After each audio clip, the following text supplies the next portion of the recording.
Hello, hello, hello, everybody. Oh, it's Friday again. Happy Friday. Hope everyone have a good weekend. Hopefully, everybody will be safe with all the protesting going on. So, I got my check early again, 3 days early again. So, that helped today. And thanks for the donation. Love ya. And so I got a lot done. I got all the stuff for Chico, and he'll be busy for a while because he got his allowance money today.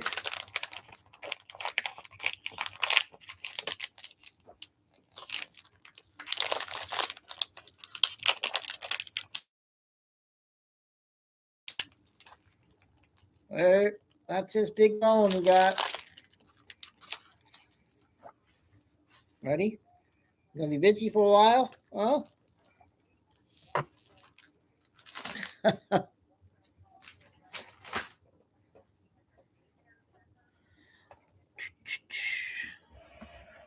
So yeah, we're gonna have a big show tonight. All rested up, got energy, and I'll watch the football game tonight. Big game tonight.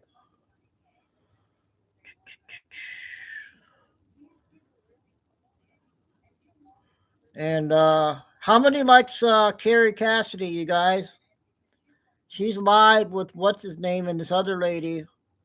I think all three of them are okay to listen to. We're gonna listen to her for a few minutes, maybe 5-10 minutes, and then go over from the short videos from Portland, Seattle.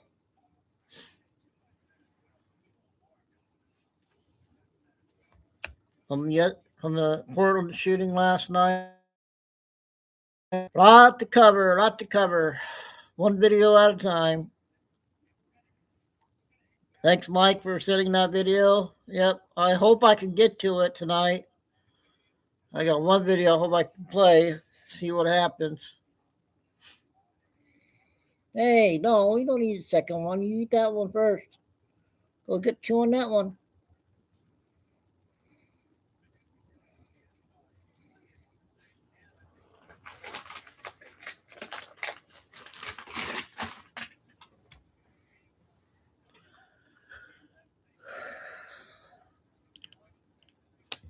So Tim, okay, Lucy, and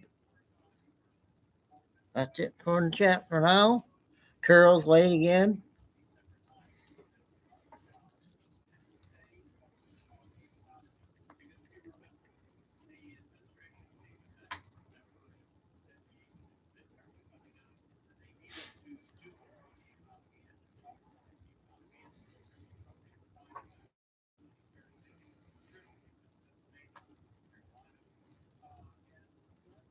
All right, you're not late.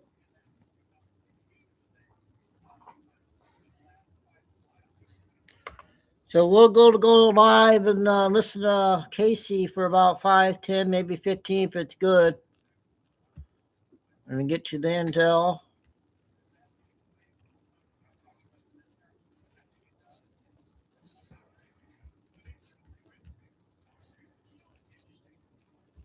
I can find it now. Where'd it go?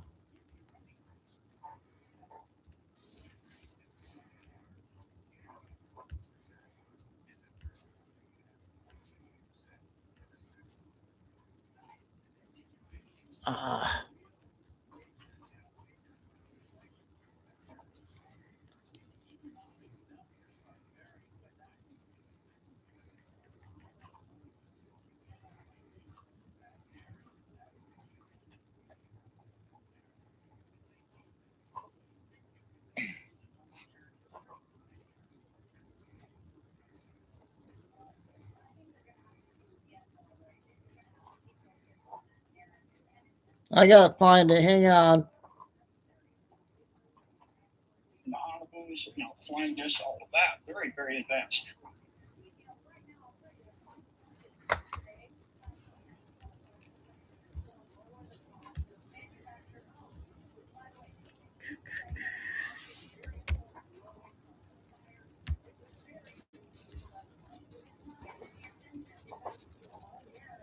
Oh, I got log in again. God dang it.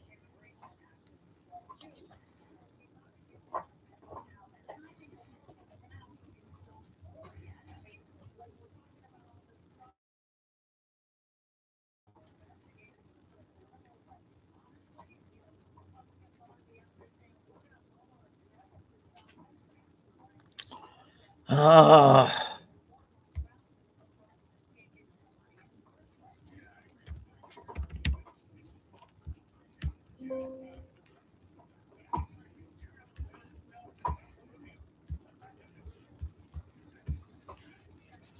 Having trouble signing in tonight.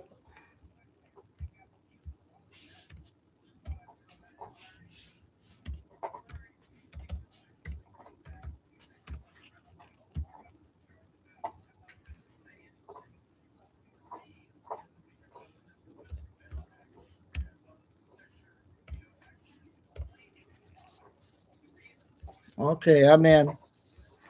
All right, we'll get started here.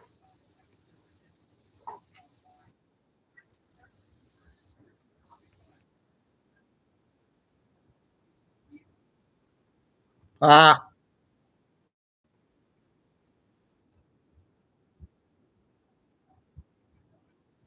forward to people that was actually Fort Detrick. well, Where how they many were want me to messing stay around on with here this. for 10 They minutes? came in through the computer. They communicated with the scientists who were building this virus type thing that was actually to link up every human to what we call the Borg AI, which is basically the cube, which is Saturn, and so on. So it, and there's an AI that runs Earth, an AI that runs the moon, and so on. So when they went down to, you may remember when Juan and the rest, there was 100 people from both sides, the dark and the light, went down and had a meeting, apparently all together, with an AI that came in through Beetlejuice, and actually was communicating a change in the organization where that, Gene, you'll know all this, right? You know what I'm talking about. You know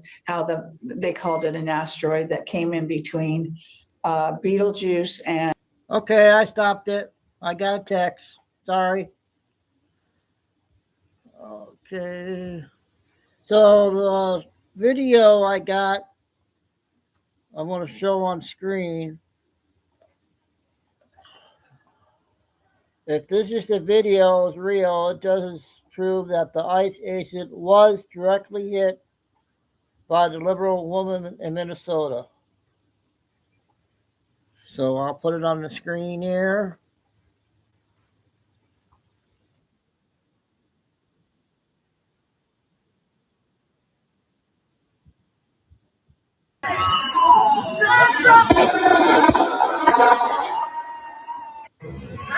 You guys see it? There it is. She got hit.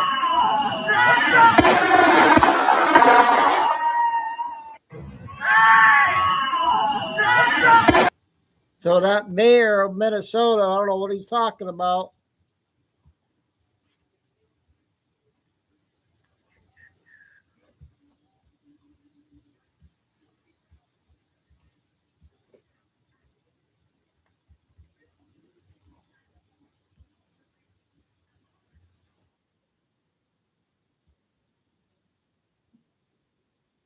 Cemetery.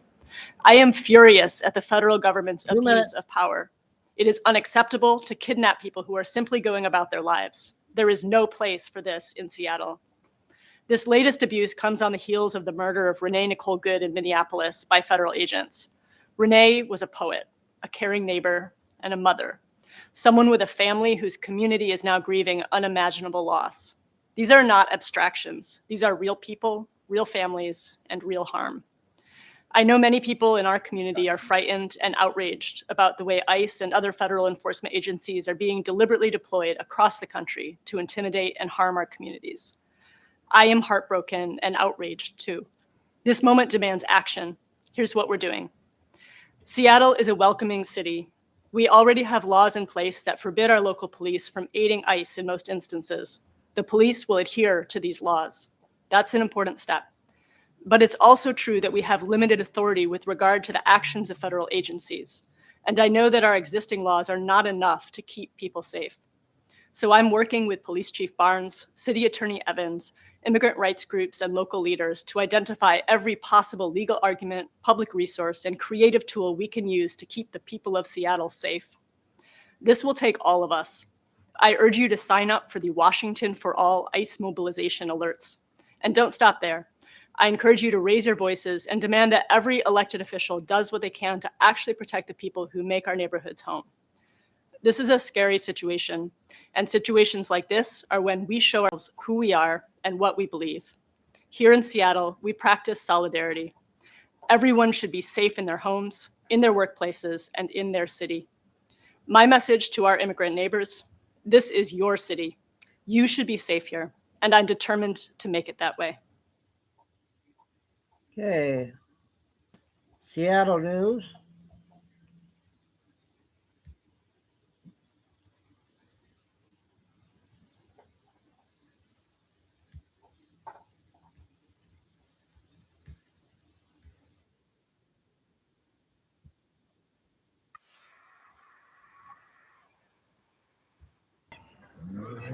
Good.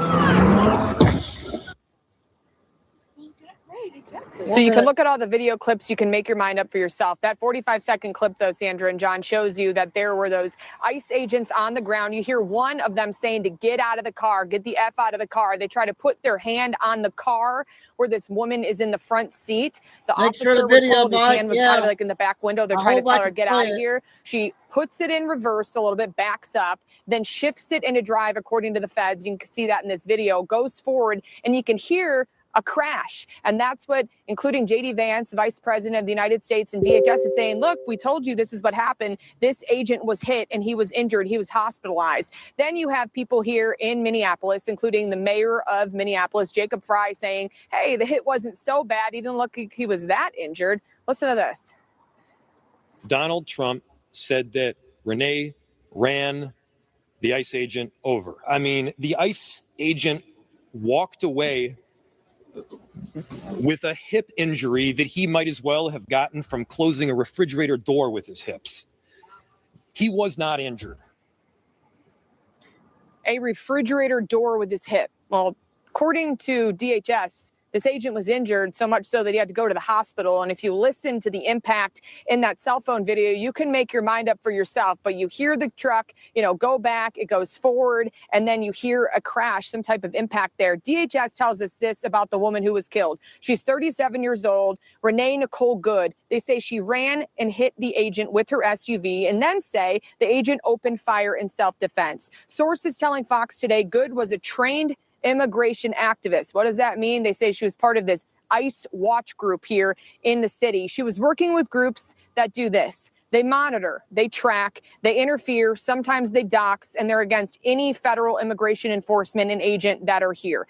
The video obtained also by the Daily Mail put this with what you just saw at the top there with that brand new video from the cell phone. This Daily Mail video shows Good was blocking the street, according to their reporting, for at least 4 minutes.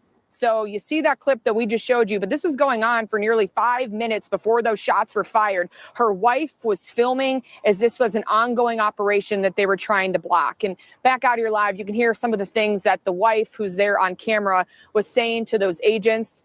They're telling them, please get out of the way, get out of here, get out of here. And then it just continued to escalate. And it's not just in Minneapolis, too, where we see these issues with these groups, Sandra and John, where they're trying to dox and stop ongoing ICE operations. The feds say they told you to get out of the way. They're going to give you a warning. And in this case, they say one of their agents was scared for his life and badly injured. That's why he opened fire. The Vice President of the United States says, take a look at the video, make your mind up for yourself. So we'll keep an eye on it. And Alexis, to add to that, the White House press secretary, Caroline Leavitt, has also issued a statement following the release of that video. She writes, the media smeared an ICE agent who properly defended himself from being run over by organized leftist protesters who were impeding an active law enforcement operation. The reason trust in the media is at all-time lows because they intentionally lie to the public to advance the Democrats' narrative. That's exactly what they did in this case in Minnesota. more evidence here. That just in from the press secretary from the White House. As we await to possibly hear from the president any moment now. Alexis, thank you very much. So that was Seattle news. I got a 2-minute one, you guys. That's an old one. Maybe the new people haven't seen it yet. But see if you guys remember this one.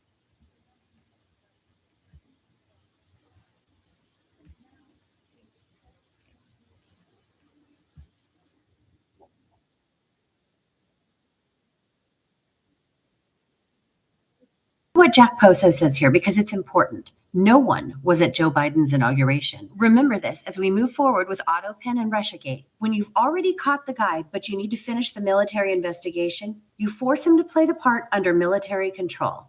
What we witnessed was a necessary means to the end, which is starting to play out now. This country didn't vote for Joe Biden. Trump knew it, Joe knew it, they all knew it, and now the public's about to know it. I was there. I was right across the street when that all happened. I was right there on Constitution Ave when Biden was installed. No one was there. No crowd. You guys remember this? Military occupation in Washington, D.C. National Guard all over the place, fencing. Take two. And here's the picture that I'm talking about of the guy and the girl next to him, the blonde girl to his left or to our left, with no bottom half of his body. They're all on the same level right there. There's no stairs. They filmed their parts of sitting in the audience, walking down the aisle, clapping, smiling, etc. Late at night, while no prominent government figures or celebrities were present. This is what a lot of us were seeing on the nights leading up to Biden's fake inauguration as we watched the cameras that shoot the White House and the Capitol building 24/7, 365. There were huge floodlights lighting up that stage. We could see humans, like bodies, moving around. Not many, maybe 20 or 30. Don't forget, everyone in D.C. was in a pandemic lockdown, so no one could go and stand at the gates of the Capitol building or the White House and squint their eyes and see for certain if anyone was actually there on that outdoor stage at the same moment it was projected onto our TV screens or cell phones. Pretty convenient. Now consider this.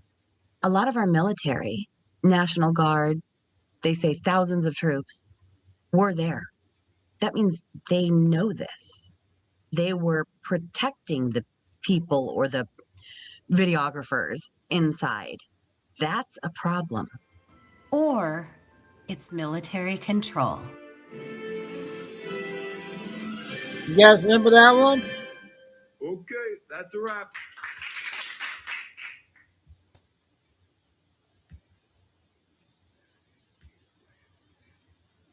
Okay, we got chemtrails. 4 minutes. 4 minutes.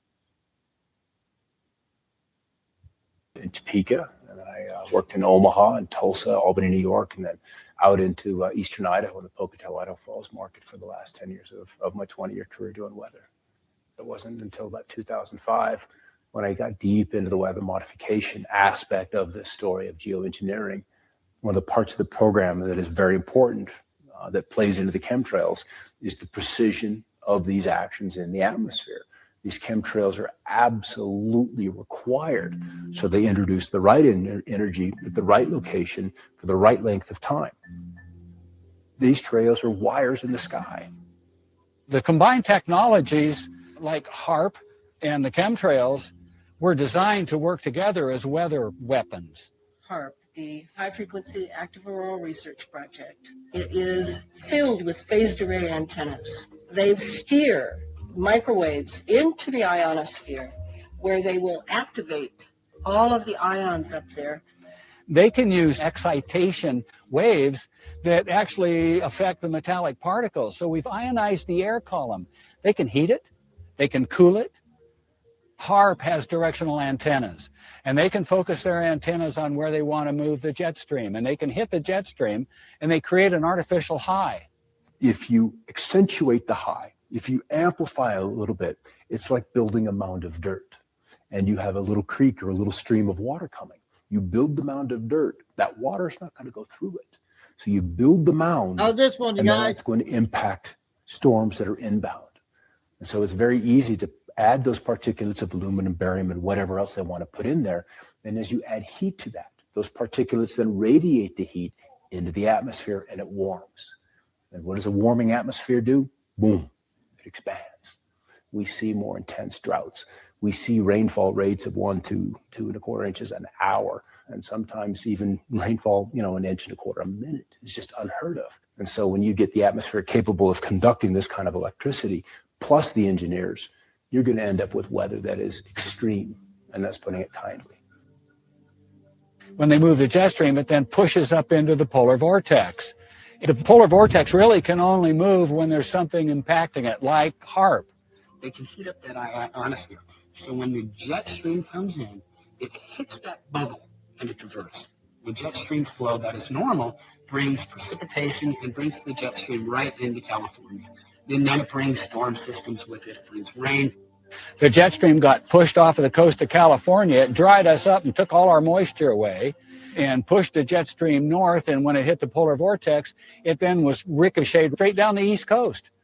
What we've been getting, very warm, very dry conditions in California, but in terms of the Arctic and in the Midwest, it's swinging all of that moisture, all that cold air. You can kill a storm in place. That's easy to do with HARP.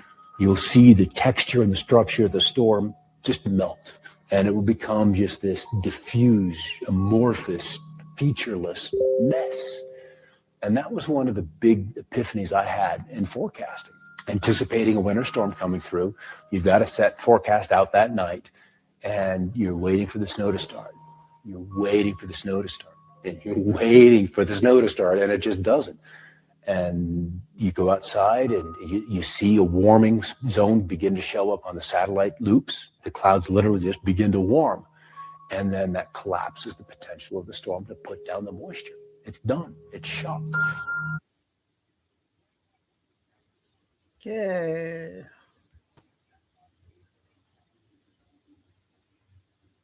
You guys see this on Telegram? The War of the Left.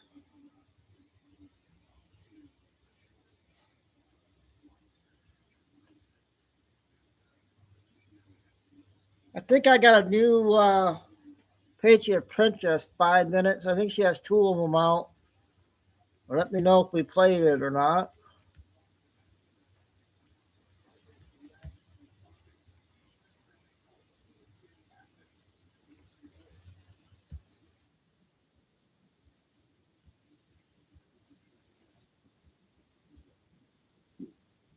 And timing, QPost 365. Shall we play a game?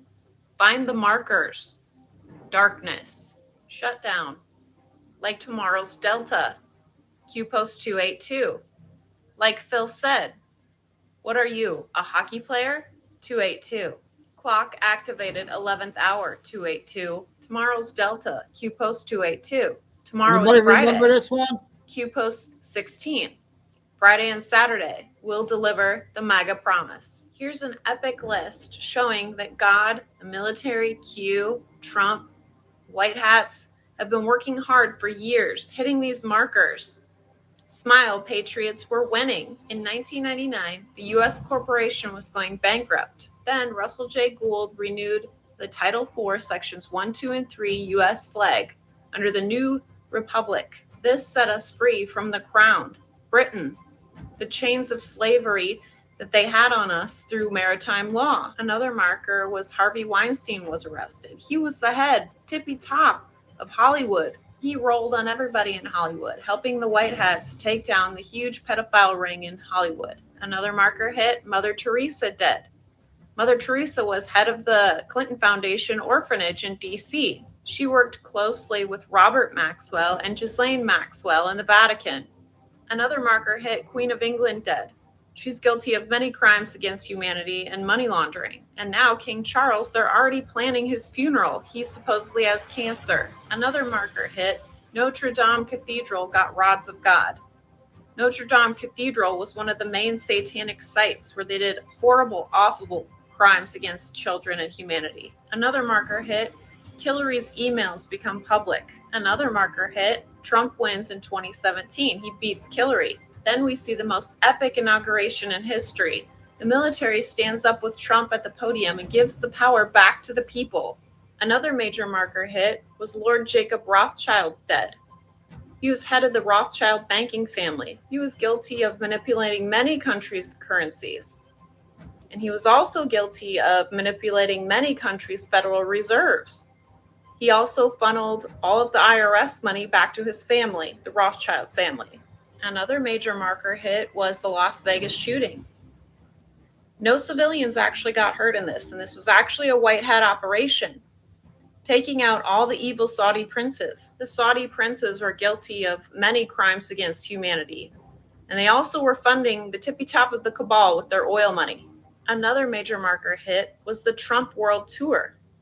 He had peace in the Middle East, no wars for 4 years. He stepped across the line of North Korea and shook the hand of Kim Jong-un. Another marker hit. Epstein was arrested and supposedly suicided. Personally, I don't think he's dead. I think he rolled on everybody. Another marker hit was Ghislaine Maxwell arrested. Everybody. This is massive. She comes from a long line of evil. She learned from her father, Robert Maxwell.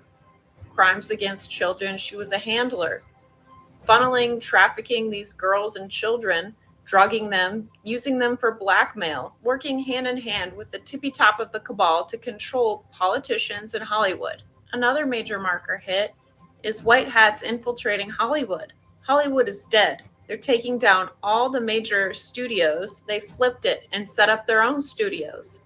Angel Studios, Flynn Production Company, White Rabbit Studios, and now there's Flynn Construction Company as well. Another major marker hit was the Georgia Guidestones being destroyed and blown up, rods of God. The Georgia Guidestones displayed the cabal's plan to wipe out 80% of humanity. Another major marker hit was the Ever Given barge stuck in the Suez Canal. Space Force used quantum satellites to hack in to their navigation and get the barge Under stuck. 2 minutes. And then special forces infiltrated and rescued children. Another marker How's hit this one was with the Patriot? 2020 election Princess? being hacked and rigged using the low Earth orbit satellites, the Italian satellites. The White Hats recorded it all. It was a trap. Another marker hit. Wells Fargo executive jumps to his death. Another marker hit. The Biden withdrawals from the 2024 presidential campaign. Another marker hit. Mike Lynch, who assisted in the transactions for Epstein Island, was trapped on a super yacht and used as tornado target practice, never to be seen again. Another major marker hit was Julian Assange being set free. Julian Assange was an Australian publisher and editor. He created WikiLeaks, and he was telling real news that the mainstream media wouldn't tell us. Another big marker hit was Peter Navarro being set free. Peter Navarro helped Trump on reducing U.S. trade deficits and holding nations accountable for currency manipulations. Another marker hit was the Francis Scott Key Bridge being taken out. This port was used for human trafficking. Another major marker hit was Trump assassination attempt. Trump survives like a champ, and I think it will expose that most assassination attempts are an inside job.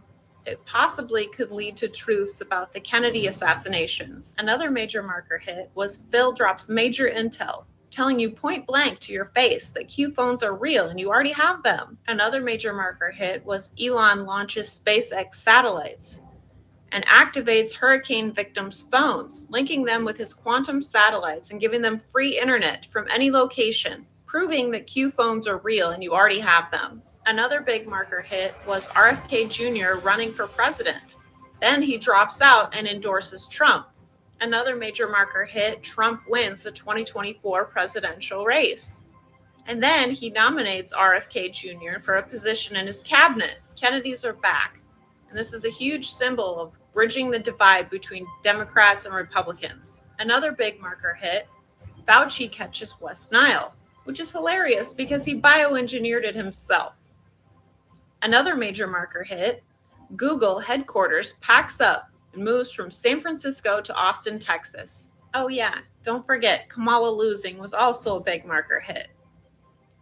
Another major marker hit was the Vatican announcing that it's on the verge of bankruptcy. Another major marker hit, Ellen DeGeneres, bloodline of Rockefeller. She's guilty of crimes against humanity. She wore a shirt with blood writing in blood, talking about her crimes against children and humanity. She packs up and leaves the US and moves to Europe. Bye, bitch. Another marker, BRICS continues to grow. BRICS is a world alliance of nations and actually individual states of the US coming together and signing on to BRICS nations, working together to support a gold-backed currency and crashing the fiat cabal dollar. Another major marker hit, Joe Biden pardons son Hunter. In doing so, Hunter loses his Fifth Amendment right to refuse to testify on all actions from 2013 to now.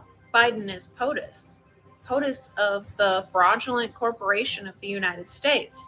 QPost 167. POTUS opens the door of all doors. Another big marker hit, Russell J. Gould withdraws the Title IV, Sections 1, 2, and 3 U.S. flag from the United Nations. Another marker hit, the CEO of the largest healthcare company in the United States gets assassinated. An omen showing you that the healthcare industry is going down in flames. Another marker that is inevitable coming up is Basel IV compliance. Deadline is January 2025. All banks have to prove that the money that they say they have is backed by gold in their vault. That was good. Patriot Princess. I got another 5-minute one similar. Then we get the first Penny video.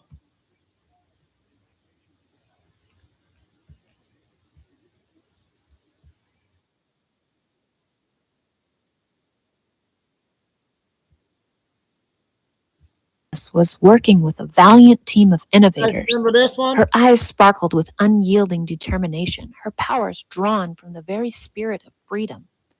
Alongside the president and a team of brilliant quantum scientists, she orchestrated a revolutionary city plan, switching the power grid to quantum-free energy. Massive archways hummed with ethereal energy, Tesla coils spiraled with magnetic grace, all inspired by Nikola Tesla's forgotten blueprints. No more crushing utility bills for the hardworking citizens. Their paychecks would fuel dreams, not debts. But shadows lurked in the corridors of power. Madame Robot commanded an evil cabal from her hidden lair. Citizens must never be sovereign, she hissed to her minions, her voice of mechanical echo. She thrived on control, feeding off the enslavement of the masses through endless dependencies. To thwart the free energy revolution, she plotted a grand deception, a fake alien invasion. Hologram projectors dotted the city skylines. Low-orbit satellites beamed illusions from the stars, and drones disguised as extraterrestrial crafts bristled with direct energy weapons. Lasers poised to obliterate every quantum archway and Tesla tower. One day, Patriot Princess picked up an encrypted transmission. With a flick of her wrist, she decoded the secret conversation between Madame Robot and her cabal crew. "Blow them all sky high," Madame Robot commanded. "The magnets, the coils, erase Tesla's legacy. Then unleash the holograms. Project the blue beam. This will terrify the citizens into submission," snarled Madame Robot. Patriot Princess's heart raced. "How can I stop Madame Robot forever?" she whispered. "I can't just tell the world. They have to see her for the monster she is. An evil criminal bent on keeping humanity powerless and enslaved." Under the cover of darkness, she infiltrated Madame Robot's fortified lair. Patriot Princess was hidden safely in the shadows, cloaked with invisibility thanks to her high-tech ether suit. Patriot Princess activated her recording device. There, she recorded everything. Madame Robot rallied her crew. "Invade DC with the fake alien ships. Lasers ready. Vaporize those free energy devices. The masses will cower, begging for our control. Ha ha ha," laughed Madame Robot. Evidence in hand, Patriot Princess rushed to the White House. Bursting into the Oval Office, she presented the recording device to the president. "Sir, I have undeniable proof of Madame Robot's evil plan. Requesting permission to hack the evening news. Let the people see the truth with their own eyes, sir." "Roger that, Princess. All hands on deck," confirmed the president. Next, she assembled her secret ops team, hackers, engineers, and allies.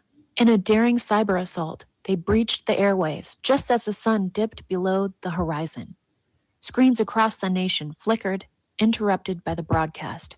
Madame Robot caught red-handed, her voice booming with glee. Ha ha ha, all assets deployed.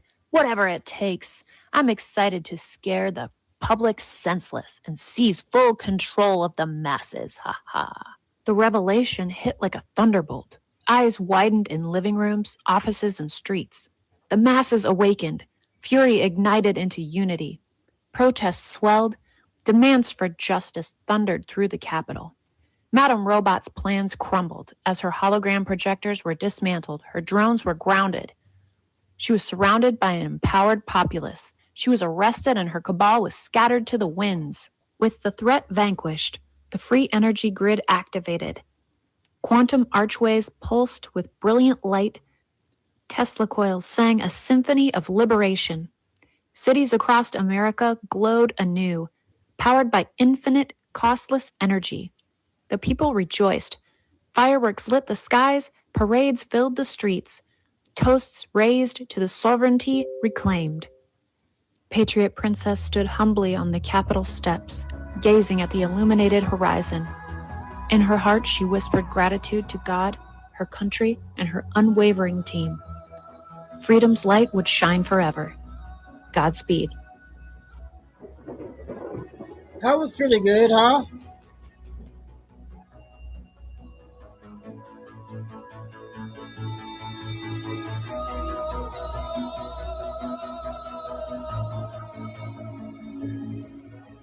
Dark to light.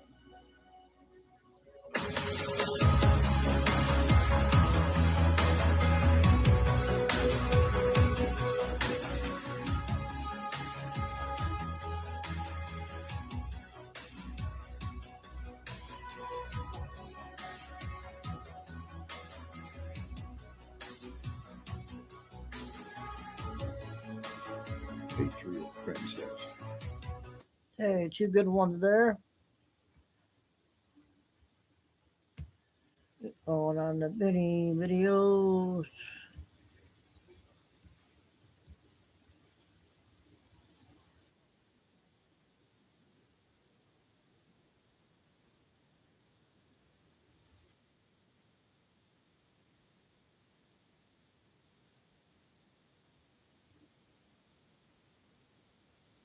"17 minutes."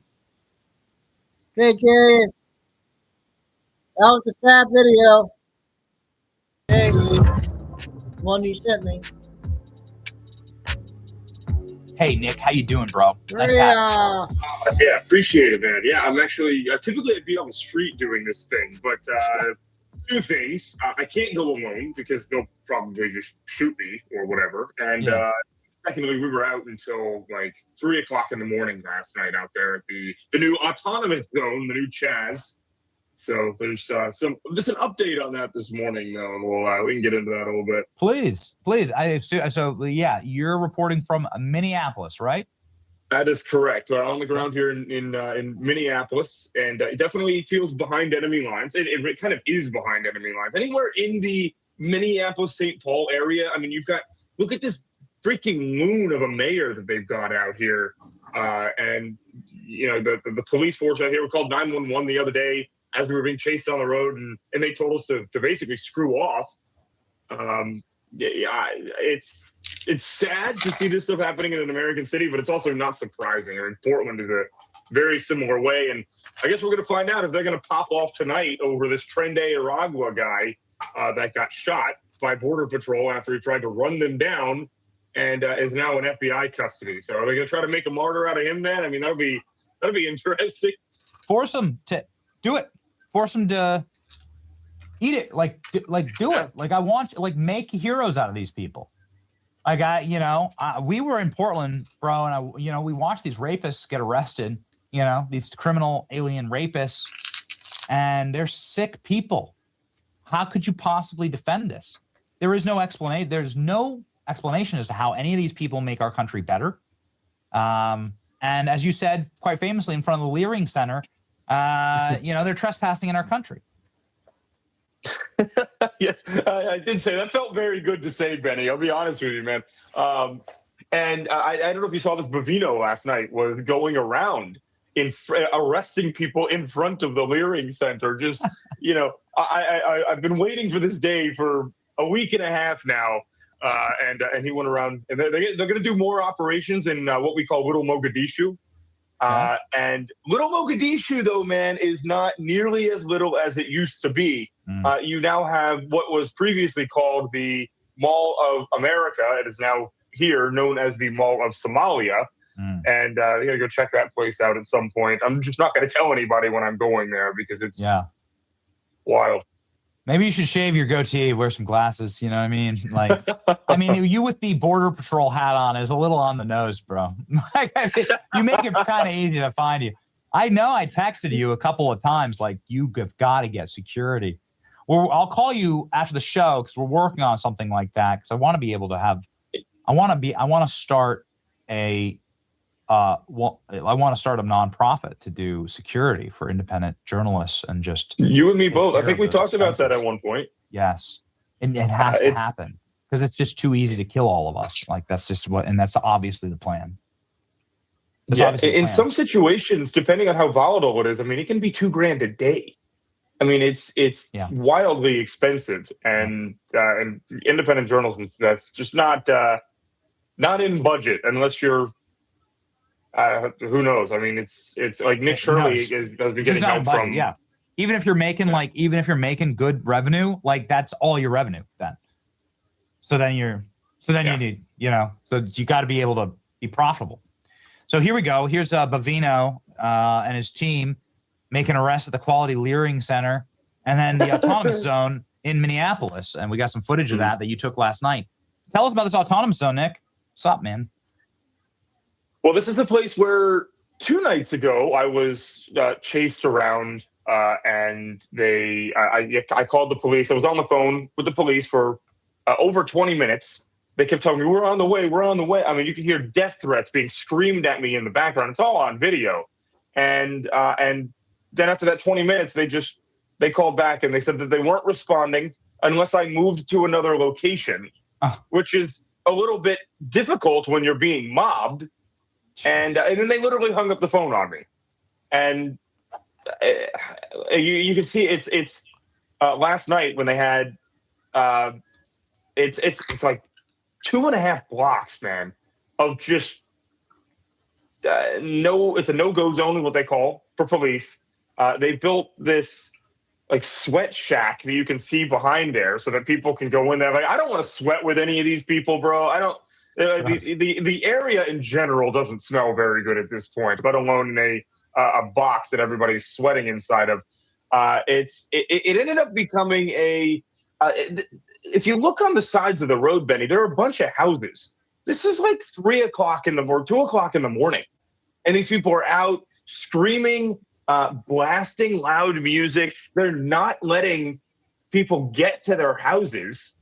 And those residents are super upset about it. And so the city of Minneapolis, very, very early this morning, went in and they moved the crap out of the way. However, it is now being moved back into position. And what's going to happen now, most likely, is if the city doesn't very quickly go in there with a bulldozer, they're going to keep this place staffed all night long with tons and tons of people. Keep in mind, it's going to be a Friday night tonight. They'll stay out there all night long and fight the police if they try to come in there and move their crap out of the way again. Jeez. So we got like a Chaz. We're getting like our own Chaz in Minneapolis. Yeah, and I mean, you remember what happened up in Chaz, right? It was famous for failed communism, death. I don't know if I could say the R word on YouTube, but you know what it is. Hey, fine. And really, they established armed border guards, and they would shoot you, and they did shoot you if you were unauthorized and walked into their zone. The communism part failed at Chaz because the homeless people were coming in there and taking everything. And so I was strongly considering busing in a bunch of homeless people last night. I just couldn't find a bus quick enough. I just wanted to see what would happen.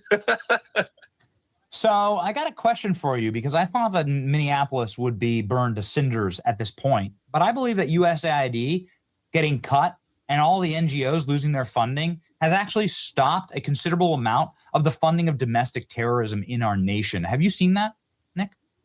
Oh yeah, absolutely. And if you want me to be totally honest with you, Benny, about the reason that I believe it hasn't been burned down yet is because this is a white woman. If it was a black woman or a Hispanic woman or something like that, the city would be totally on fire. But they don't care about white women. White women don't care about white women. Have you seen some of these videos that have been coming out? Like people, there was one that just started going viral. I don't know if you've seen it yet. Like last night, where I believe it was a Daily Wire reporter that was talking to a white woman that was saying that it was weird and she didn't know how to take it because it feels wrong to have tears as a white woman for a white woman. I mean, these people are, especially here, man. The liberal white woman in Minnesota is different than the liberal white woman from across the country. It is a species that needs to be studied. It's a lot of self-loathing, man. And you don't that's where transgenderism comes from. Like this whole, I hate myself. I hate the person that God made me. I hate my skin color. That's a terrible it's the most toxic way to think about your life. It'll always end badly. It will always corrode you from the inside. Here's the clip itself of a woman. I don't think it's that long. Why don't we just listen to it real fast? So I mean, I'm just walking around kind of just dayside because I was like, I don't know if it's the right thing to do. It feels kind of wrong being here in some way. I don't know why. And why you think, yeah. I don't know. I don't know, where that stems from. Part of it is being a white woman that I'm privileged and I have a lot of privilege. So I feel like white tears are not always something that's helpful or necessary. I've had enough. Okay. Yeah. Got it. Okay. Got it. Give the NPC a microphone. It's like NPC. This is just programming behavior. That's just listening to the programming. Yeah. I mean, I'm kind of curious about the privilege that the dead chick has. Does she still have her white privilege? How does that work? And you're right. And what a horrible life that she's so broken and had such a miserable life that she's decided to make her calling in life the defense of Somali criminal aliens who are fraudsters who have no right to be here in Western civilization and don't care about her. And if they were in power, would utterly eradicate her worldview. They hate her, but she's willing to give her life for them. That's crazy. She's willing to die for that. What happened, dude? Who hurt you? It does. It needs to be studied. You're exactly right. Okay, so have we seen, Nick, you've been on the ground. You've had a wildly successful run. You were able to expose the Hilton Hotel, some of the lies around that. And you've been on the ground, I know, for at least a week or two in Minneapolis. Any other major takeaways? Get ahead of lead.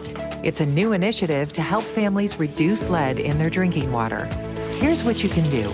Use a you can definitely feel outside of. Typically, I don't stay in or around Minneapolis. I stay an hour away from there because that's much safer territory.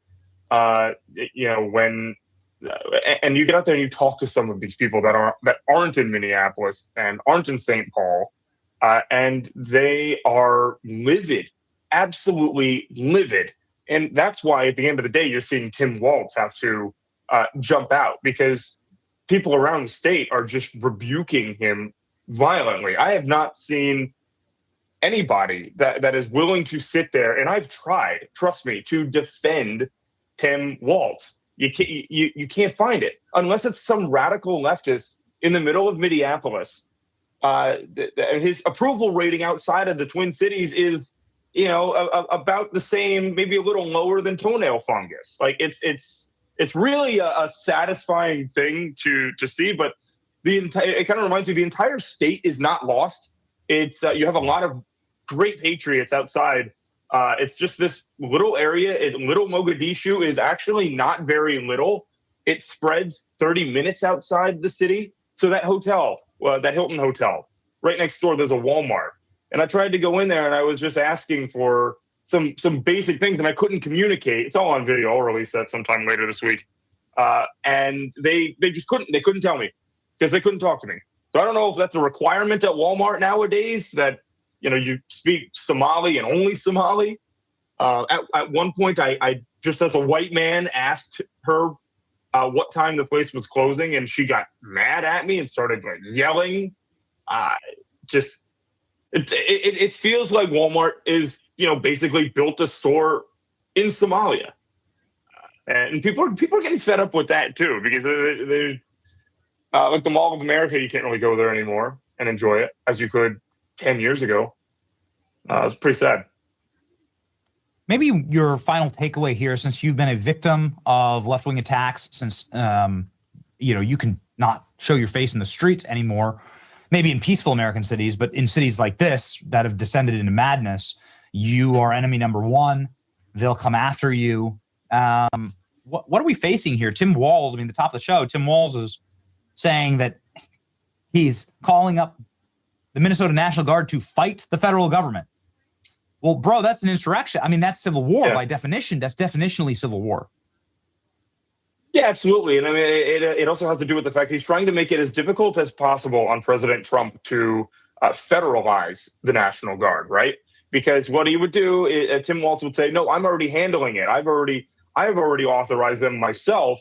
And then he'd go to one of these activist judges and get an injunction against Trump real quick to stop him from taking over the Minnesota National Guard.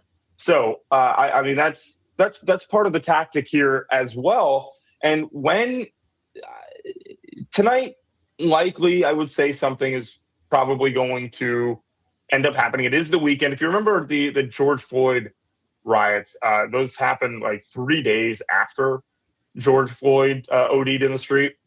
But fingers crossed on it, man. But Tim Walz is not going to come to your help. He's not going to come to my help if somebody like me is on the street. I know there are other people similar to me that are now out here, thank God. When the first few nights I was out here, man, I was alone. Totally alone. It was driving me crazy. And that's why I was making those angry posts on X about, no support. Like nobody else is out here. Like the left, man, they're so good at mobilizing immediately. Their backers are right there, ready to go. And they have strength in numbers. We have the numbers. We just don't have the people that are willing to put their money where their mouth is. That's right. Strength in numbers. We don't have the strength. That's exactly right. Let's work on fixing this, Nick. I know that we've been trying to do it for a while, and I would like to fix this problem and give people an opportunity to be able to fund security and to be able to fund this journalism, which is, of course, like what people have done throughout all time. Like there have been people who believe in journalistic missions, and these are the kind of missions that actually save the country. And this is something that we have to build. We have to build it. Yeah, I'll call you. Well, Benny, I would just say the most important part that I want to highlight for the audience as to why independent journalists in this situation, especially, is so important, is because as soon as it gets a tiny bit dicey out there in the streets, legacy media packs up. They're gone. You're not going to see the crime, the fires, anything. And if you do, you're going to have CNN saying that it's mostly peaceful and lying to your face. And so that's where we're important. That's why it's important that we're out there and that somebody is there to watch our back, because these people, if they know the cops aren't coming, they have no problem hurting you. Yeah. Yes. I mean, man. Do you really want to do Black Hawk Down 2, right, in Minneapolis? And it's journalists like Nick who prevent it because he is on the ground showing exactly what's happening. He doesn't miss anything. I've worked with Nick for a long time. He's one of the best in the business. You absolutely must follow him. That's one way of supporting him. And then we're going to come up with other ways to make sure that we support and keep alive our independent journalists who are saving the country. Godspeed, Nick. You're the man, Benny. Appreciate you. See you, bro. Okay, second one. I want to do some short ones here.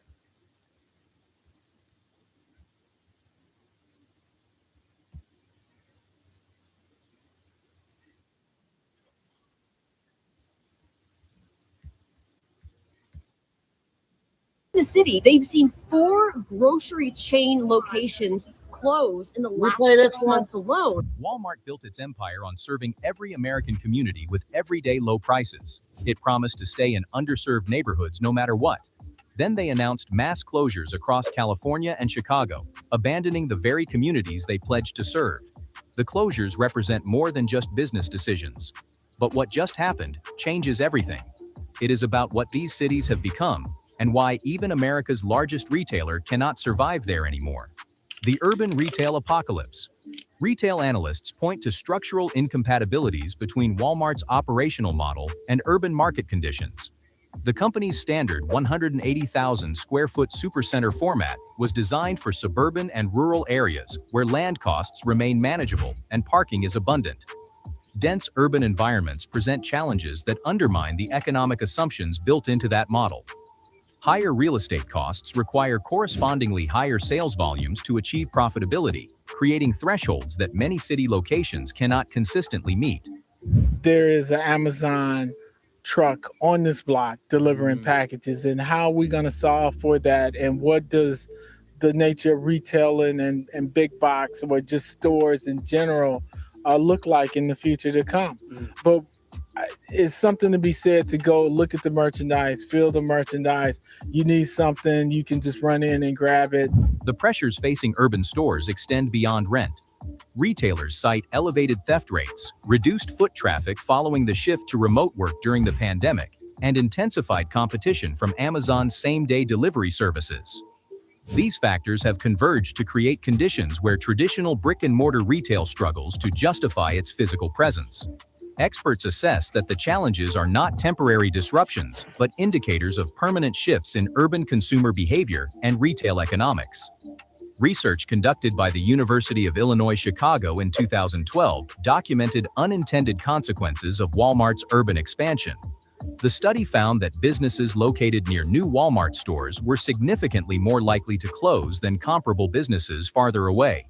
Job losses among displaced retail competitors essentially offset employment gains from the new Walmart locations, suggesting that the net economic benefit to communities was minimal or non-existent.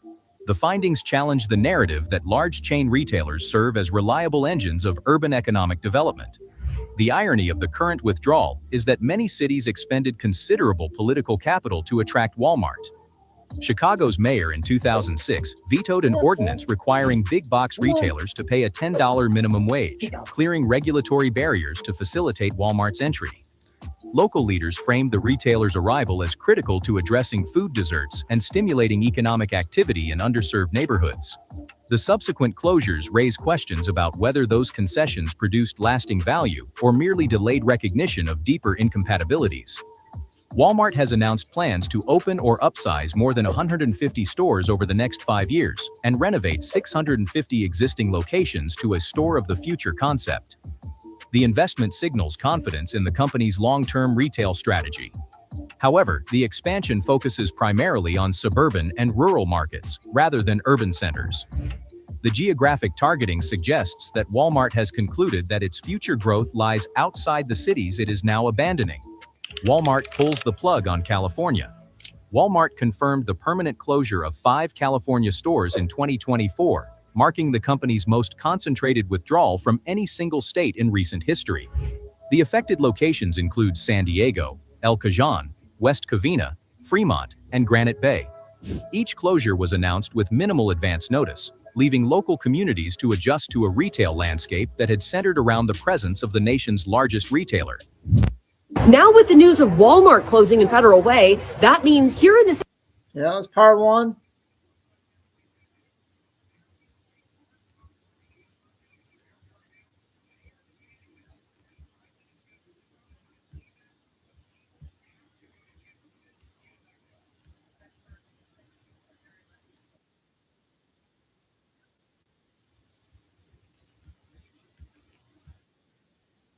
Was releasing very few details. Tonight, however, the retailer tells us they're closing 2 locations, this one at Gateway at Parkway Plaza, that is in El Cajon, as well as their neighborhood market on Imperial in San Diego on February 9th, because the stores don't meet the company's financial expectations. The California shutdowns represented nearly half of Walmart's total store closures nationwide during the year. Analysts note that 11 Walmart locations ceased operations in 2024, with California absorbing 5 of those losses. The scale of the retreat raises questions about the viability of large-format retail in markets once considered essential to Walmart's growth strategy. The closures were not isolated incidents, but part of a deliberate reallocation of resources away from underperforming regions. Company officials cited overconcentration as a primary factor. In statements to business media, Walmart representatives explained that too many stores operating in close proximity had fragmented customer bases and undermined individual store profitability. Declining margins at these locations accelerated over recent years, creating unsustainable financial conditions. The company also pointed to a strategic shift toward digital commerce, suggesting that physical store density no longer aligns with consumer behavior in certain metropolitan areas. The implications for affected communities extend beyond convenience. Residents in San Diego, El Cajon, West Covina, Fremont, and Granite Bay now face longer travel distances to access comparable grocery and household goods at similar price points. Experts assess that the closures could disproportionately affect lower-income households, which historically relied on Walmart's pricing model to manage household budgets. The absence of a nearby alternative may force some consumers to absorb higher costs at competing retailers or shift purchasing patterns toward online platforms. Economic observers point out that these closures underscore broader concerns about retail sustainability in California. The state's combination of elevated operating costs, regulatory requirements, and shifting consumer preferences has created an environment where even dominant national chains struggle to maintain profitability. Walmart's decision to exit these markets signals a recalibration of risk tolerance. The company appears unwilling to subsidize underperforming stores in the hope of long-term recovery. What remains unclear is whether other retailers will move to fill the void, or whether these communities will experience prolonged retail desertification. Local officials have begun exploring redevelopment options for the vacated properties, but the timeline for attracting replacement tenants is uncertain. The closures may serve as an early indicator of what economic contraction looks like in regions where foundational retail infrastructure can no longer justify its existence. The national exodus. The California closures represent one component of a larger nationwide contraction. In 2023, Walmart shuttered 23 stores across 14 states and Washington, D.C., with Illinois absorbing the heaviest impact at 8 locations. The pattern continued into 2024, when closures expanded to include 2 stores in Georgia, Dunwoody and Marietta, alongside single locations in Maryland, Ohio, Wisconsin, and Colorado. The geographic spread suggests systemic challenges rather than isolated market failures. Yeah, Carlo, we first reported.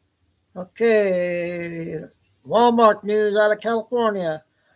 The guy from Minnesota, I haven't played in a long, long time.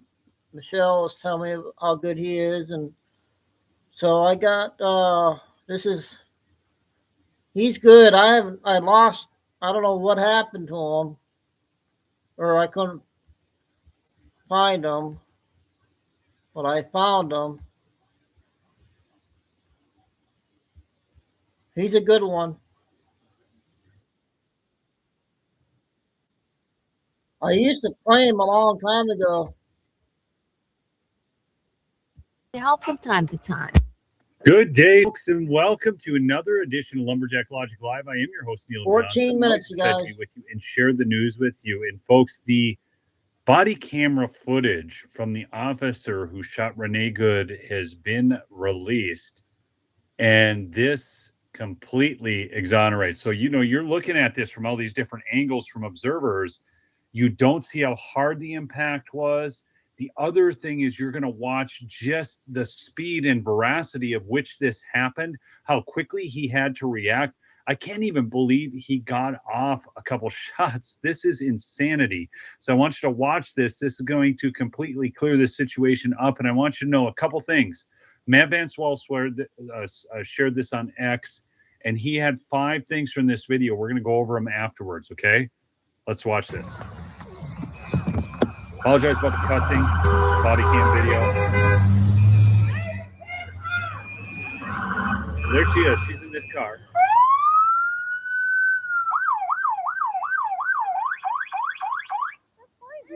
not mad, boy. Show your face. I'm not mad. That's okay. We don't change our plates every morning, just so you know. Okay, listen to her taunting. The taunting, okay? Because they said we were supposed to believe that they were all scared. Plate when you come talk to us later. That's fine. U.S. citizen, former fucking veteran. You want to come at us? He's a U.S. citizen. You want to come at us? I said go get yourself some lunch, big boy. Go ahead. Out of the car. Get out of the fucking car. Get out of the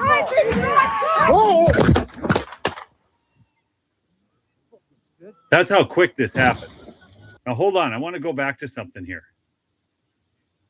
Remember this one, Kay? It's crazy. Folks, this is crazy. Do me a favor. This guy Smash that was like button good. before I this gets stopped out. watching Watch this. You want to come at us? I said go get yourself some lunch, big boy. Go ahead. You want to come at us? Get yourself some lunch, big boy. Like I think this is so stupid. These people are it's insanity. Their mind has been totally infiltrated, folks. Out of the car. Get out of the fucking car. Get out of the car. Drive, baby, drive. Did you guys just catch that? Drive, baby, drive. So he's hit. You can see that. I mean, that all happened that fast. Watch this. You want to come at us? You want to come at us? I said go get yourself some lunch, big boy. Go ahead. Out of the car. That's her quote unquote wife. I mean, I don't think that a woman can have a wife, but that's a whole other thing. Get out of the fucking car. Get out of the car. Drive, baby, drive. Do you see how quickly that happened? This is an officer who had had this happen to him before. Now, this video understanding. Okay, this driver's fast forward a little officer is bit. going to be fine. I want to share something Guys. else though, based on this body cam footage. Here's some other ladies that ICE agents simply trying to warn. This is good. Watch this. If I continually see you following us, interfering with us, honking your horn, blocking our cars. Look at her face. Watch her face. As you're watching this interaction, watch her face. I She's never just so saw smart. that. They are. This is a mental disorder. It is a spiritual disorder. It's demonic. You have Look a at her very face. high See, probability she's of laughing. making a really bad decision and being arrested today, okay? I think I'm making exactly I'm not. the right decision. Oh, then why are you giving her a warning? I'm giving her a warning to not interfere. Okay, now why are you giving her a warning? I thought that these people wanted them to give them warnings. No, they just want to be shot. This whole movement is whacked, folks. What we're doing to not make a bad decision today and ruin your life. Whoa, bad Okay, decisions. thank That's you. funny coming from you. Okay, alrighty. Thank you. Have a good day. I hope you have a terrible day. Okay, thank you. Look, okay, go. Did you see how smug she looked? And I hope you have a terrible day. Look at her. Look at her. I mean, yeah, it's a legal requirement. Give him a warning. Gosh, this is so dumb. Hold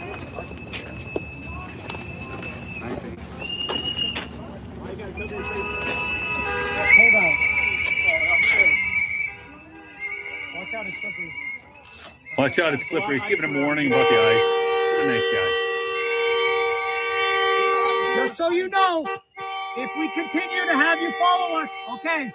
Have fun. Look at the double GPS on the dash here, folks. You guys see that? There's one to the right here, another one over here. What do they have? One for with regular map, one with the ice tracking app. What's going on here? Made it in tonight. Don't make a bad decision today. It's not illegal to follow you. What is illegal is stopping people unconstitutionally. Don't interfere. What's legal is stopping people unconstitutionally. These people don't give a rat's patooey about the Constitution. Okay? If you want to be dumb, you better be dumb. Again, if you're just jumping on, we've already shared the body cam footage. Rewind, go back, catch that. We look at it a few times and talk that through. Here, you know what else Under is really 6 interesting minutes. here? Let me add this back in here quick. You have a very high probability of making a really bad fast decision forward and being it, arrested say today, the same okay? stuff.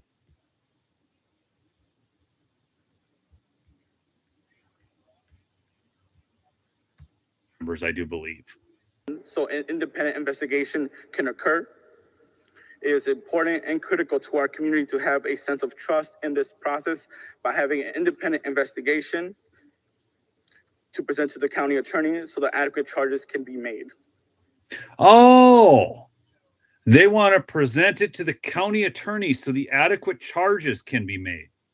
See, do you see how this has all been outed right here in front of your very eyes? They're not interested in an investigation. They're interested in leveling charges. It does not even matter if these charges are correct, folks. It doesn't even matter if they hold up in court. They have got to satisfy the leftist mob in Minneapolis right now. But most importantly, I am here on behalf of my entire community, echoing the calls to arrest, to prosecute and fire this ICE agent who murdered. See, there you go. Arrest, prosecute, and fire this ICE agent. They want to turn this over to Mary Moriarty so they can go with fake charges. For those who just jumped on, I'll play the actual body cam video one more time. Okay. So here he is. He's getting out of his vehicle. This is the agent who was hit by the vehicle. We saw half of it. He was showing a lot of repeats on that. But we haven't played him in a while. I'll keep an eye on his intel. Got some short clips.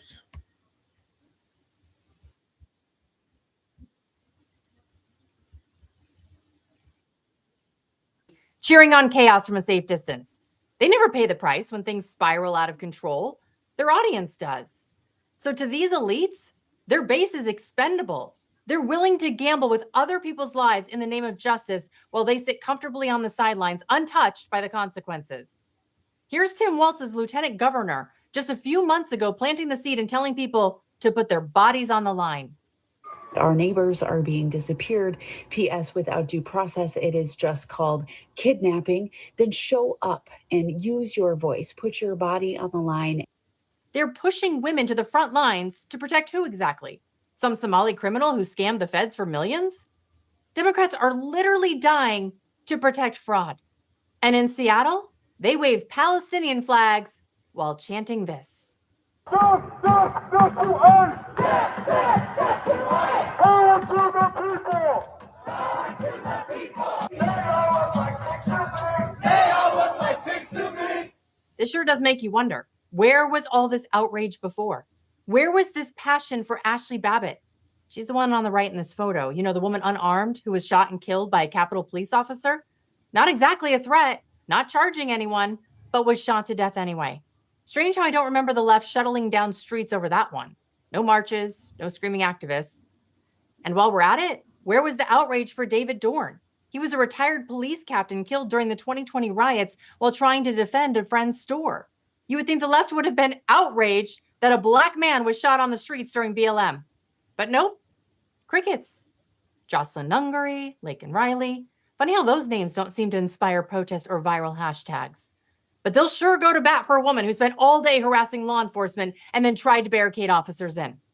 Here's a witness confirming she was leading the charge to impede ICE agents. They clearly wanted her out of there because she was the main car leading the protest, is my understanding. I talked to another guy who was driving behind her, but she was very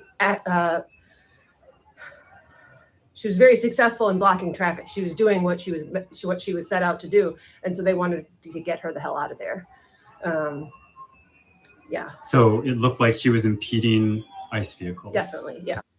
The woman who lost her life is 37-year-old Renee Good from Colorado. Now, as for the officer who fired the shots, this wasn't his first near-death experience in Minneapolis. A few months ago, he was executing a warrant for a 39-year-old Guatemalan who had entered the country illegally and pled guilty in 2023 to fourth-degree criminal sexual conduct against a minor. The operation, it went sideways quite fast. Tuesday morning, agents pulled him over. Court documents say he repeatedly refused to comply before a federal agent took out his spring-loaded window punch with his right hand and broke the driver's side rear window. You can see by these images that the officer's hand is right in the vehicle. And what happens next is terrifying. The driver took off down the street, dragging the agent with his arm in the window 300 feet. The agent sustained several injuries and 33 stitches. And then just months later, still in Walz's, Minnesota, a woman drives her vehicle right at him. Christy Noem says using a vehicle as a weapon against ICE, that's nothing new here. People are being trained and told how to use their vehicles to impede law enforcement operations and then to run over anybody who gets in their way while they go out there and try to disrupt peace and public safety. And Americans deserve better.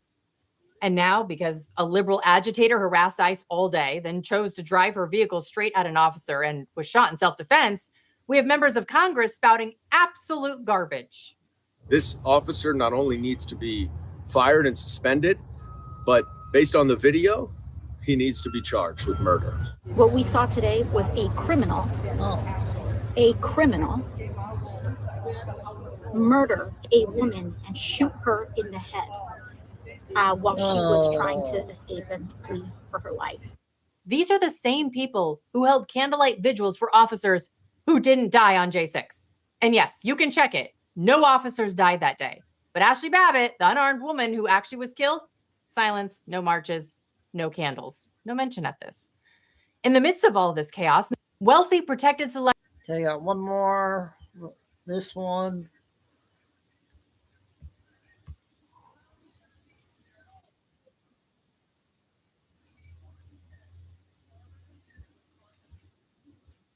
That their audit found Minnesota was handing out millions of dollars to anyone who applied. And after they got caught, the Walz administration forged documents to cover their tracks. We noted that during the course of our audit, we identified a number of documents that the Behavioral Health Administration either backdated or created after our audit began in response to our requests for information. Not only are they covering up welfare fraud, investigators found out Somalis were sending the cash to terrorists. Al-Shabaab, the largest Al-Qaeda affiliate in Somalia, they have their hands all through this network. So taxpayer money, United States dollars that are being remitted into Somalia in parts have been utilized or have fell into the hands of Al-Shabaab. Do you think that's a correct assessment? Yes, we have plenty of evidence of that. And the Democrats at the hearing, eager to talk about anything but fraud. What percent of sexual assaults in the United States are committed by white men? I have legislation that will take Trump's name off that building and restore it. Raise your hand if you oppose the pardon of George Santos. I stand with the Somali and the immigrant community. Meanwhile, Republican Congressman Brandon Gill, he tried to pin down the Democrats' witness. Watch this. Does large-scale Somali immigration make Minnesota stronger or weaker? Certainly stronger. Certainly stronger. Do you know what percentage of Somali-headed households in Minnesota are on food stamps? No. 54%. Do you know what that number is for native Minnesota-headed households? Well, to be clear, a majority of the... It's 7%. There's a big difference between 54% and 7%, is there not? Unbelievable. Well, Tim Walz and Minnesota AG Keith Ellison have now been invited to testify at a second hearing next month. Good luck getting some straight answers. And if they decide not to show, they will be getting a subpoena.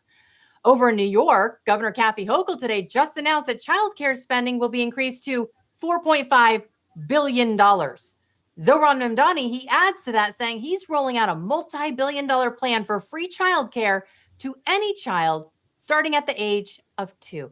Not only when we make pre-K truly universal, but expand this care to include all 2- and 3-year-olds across the city.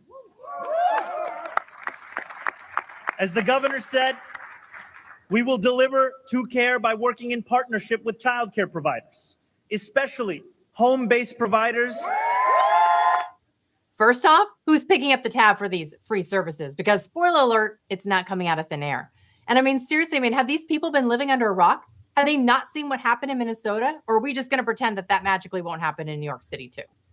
And then don't get me started on Seattle. Their new socialist mayor, yeah, the one who still lives with her parents, was straight up asked if she was going to investigate daycare fraud. Her answer, nope. I think the fear in the Somali community is real. The fear in immigrant communities are real. So we're taking that very seriously. Along those lines, have you asked anyone to follow up on the fraud claims, either to the Department of Immigrant and Refugee Affairs or SPD? No. Turns out accountability is optional, at least if you're a Democrat living rent-free in your parents' basement while the rest of us foot the bill. Or she's too cozy with this scheme herself and doesn't want it to be investigated. Up next, I detailed the investigation into Tim Walz and now Gavin Newsom's state of California, my home state. Walz completely melts down in front of cameras, and I expose who owns the Hilton property in Minnesota that denied rooms to ICE agents. Plus, Mamdani thinks he holds enough clout to have say and how World Cup tickets are distributed. Socialism at the finest, ladies and gentlemen.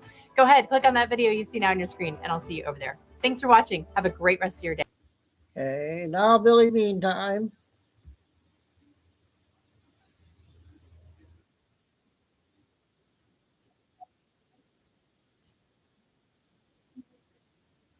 About 11 a.m.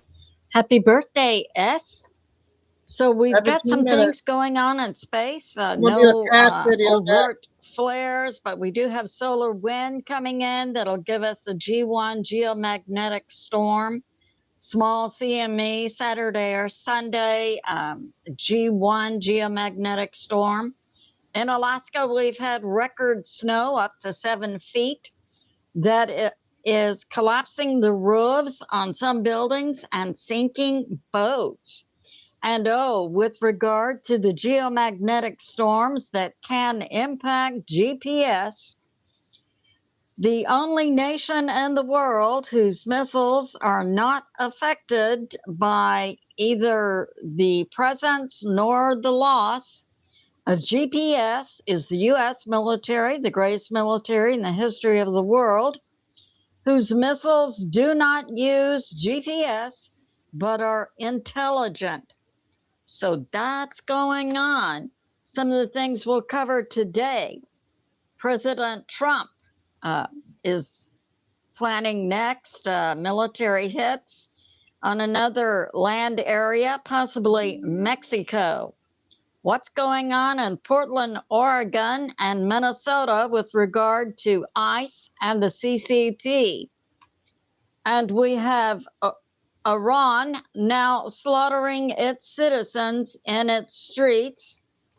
And an order has been given by the not President Zelensky of Ukraine for Ukraine citizens to evac Kiev, their capital city. So let's get started.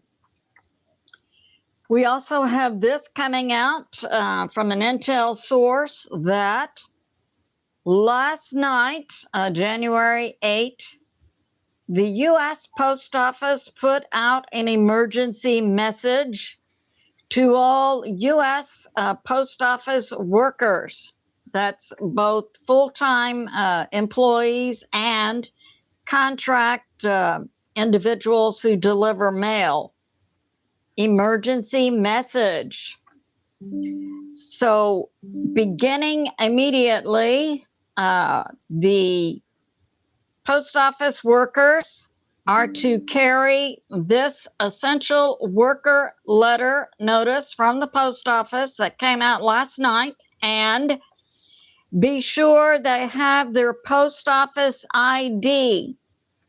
In the event that there are nationwide travel restrictions inside the U.S., so that essential Post Office workers can continue to deliver mail, they need the essential worker letter and their ID to show to law enforcement should they be stopped when, according to the Post Office, there is a nationwide lockdown in the U.S.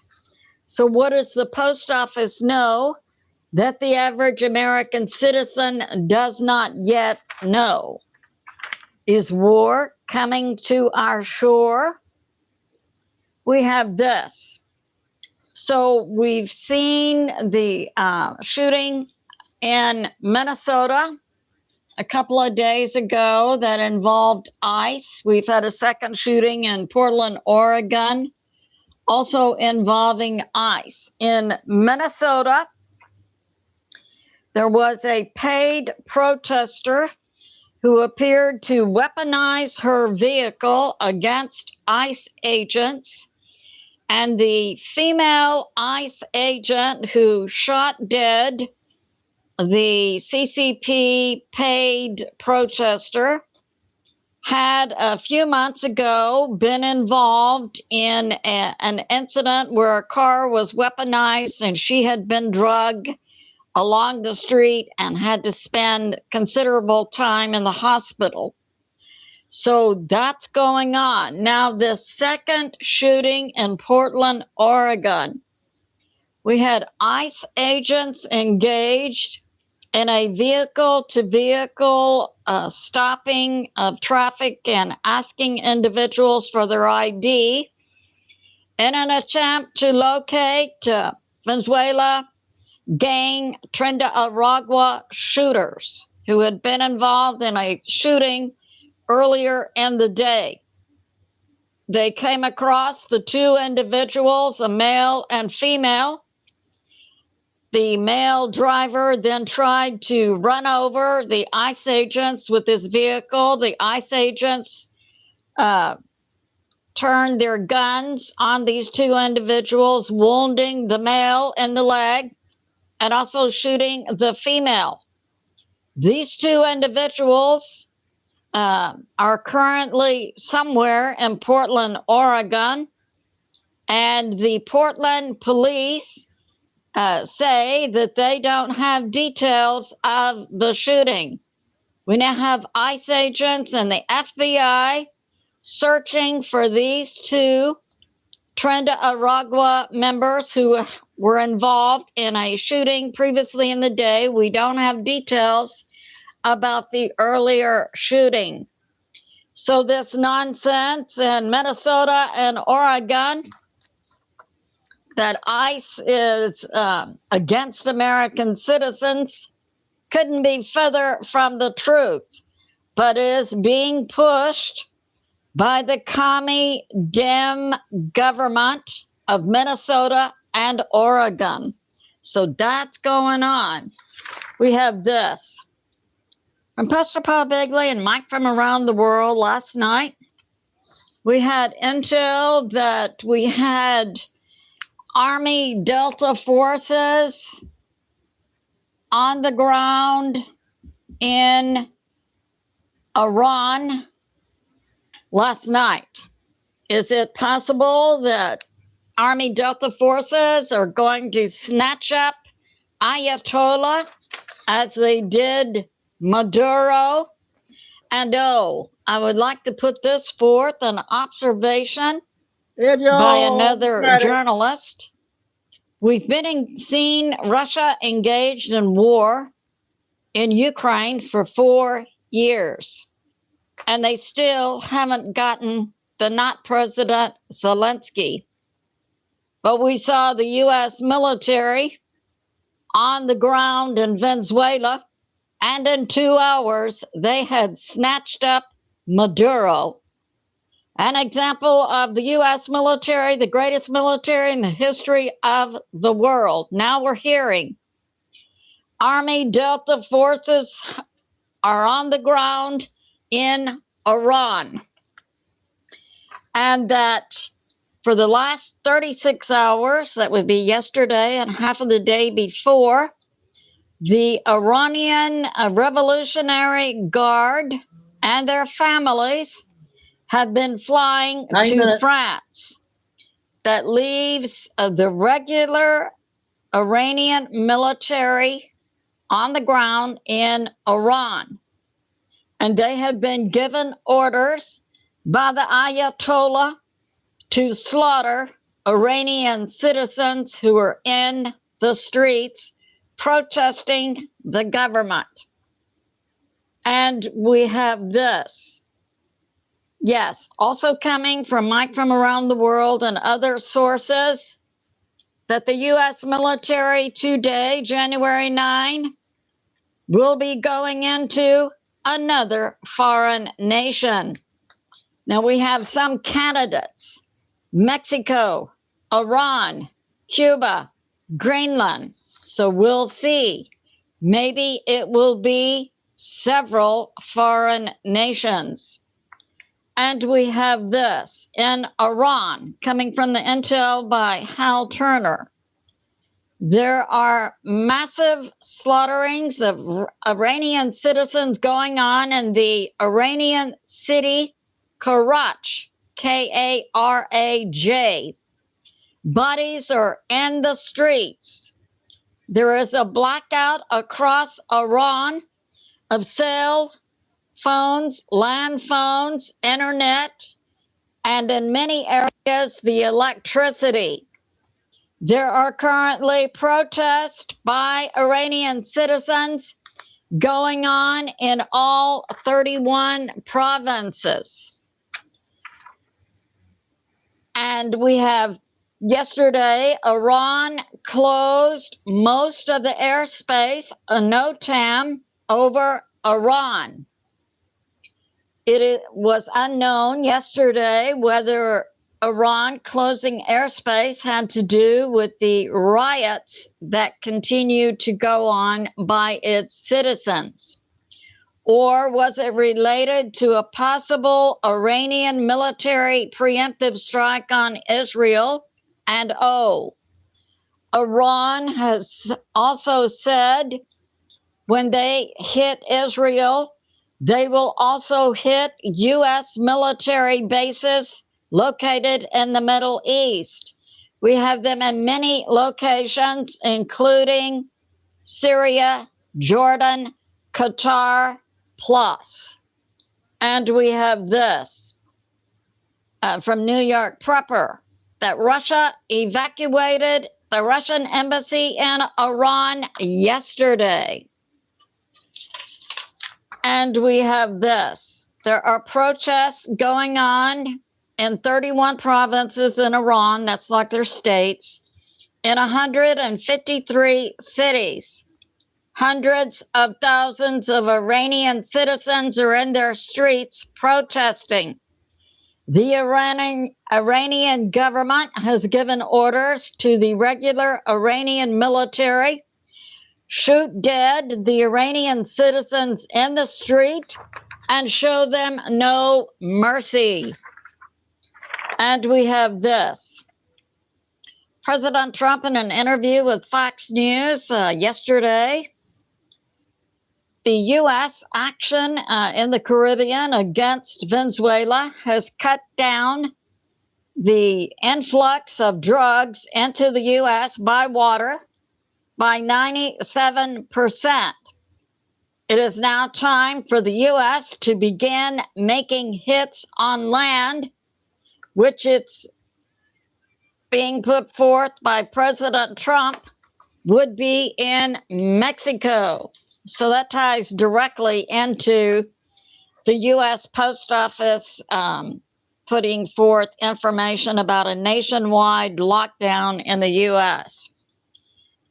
And we also had last night Russia launching a medium ICBM, Oreshnik, in retaliation for Ukraine's attempted assassination of President Putin at one of his homes last week. The Oreshnik hit in Lviv, which is right on the border of Ukraine and Poland. It took out resources in Lviv, Kiev, and other adjacent cities. In Kiev, they have no electricity, no water, no natural gas, no heat. And then today, the mayor of Kiev told the Ukrainian citizens to evac from Kiev because there's no electricity, water, heat, natural gas. So that's going on. And we have this from Just In News. We've been seeing protests, anti-ICE protests, we believe, and I've put forth, funded by the CCP via Soros, is MoveOn.org. We have another organization through a CCP foreign agent, Neville Singham, who's a Chinese tech billionaire who is funneling money from the CCP into the U.S.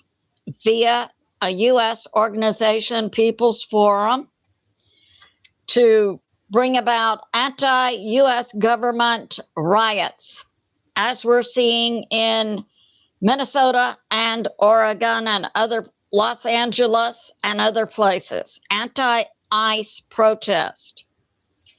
Now this Neville Singham has been subpoenaed by Congress, the House, because he failed to register as a foreign agent, and the DOJ, FBI, CIA have the information that Neville Singham is operating as a foreign agent for the CCP in the It's U.S. not over, you guys. And he's currently under 2 minutes. So he's been subpoenaed by Congress and the DOJ, and he's being currently investigated by the FBI. And his primary focus through the People's Forum organization is to call for revolution in the U.S. So we see Neville Singham, agent for CCP, failing to register as a foreign agent, fomenting revolution in the U.S. We have this from Judge Napolitano's recent interview of Colonel Wilkerson, that Russia has taken control of 12 U.S. ships. We have no details about this. We do know today the U.S. military has taken control of a Russian oil tanker in the Caribbean or in the Atlantic. We also don't have details on that yet. So we had last night Russia hitting Ukraine with an Oreshnik ICBM hypersonic missile that cannot be tracked with radar. And it's very hard to stop one. I understand a juiced up version of the U.S. military air defense system, Patriot, comes the closest to stopping a hypersonic missile.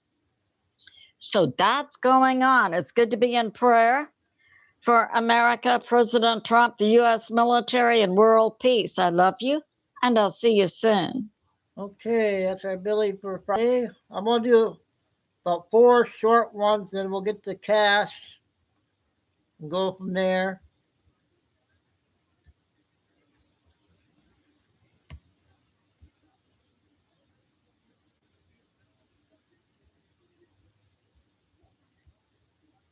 Ah, dang it.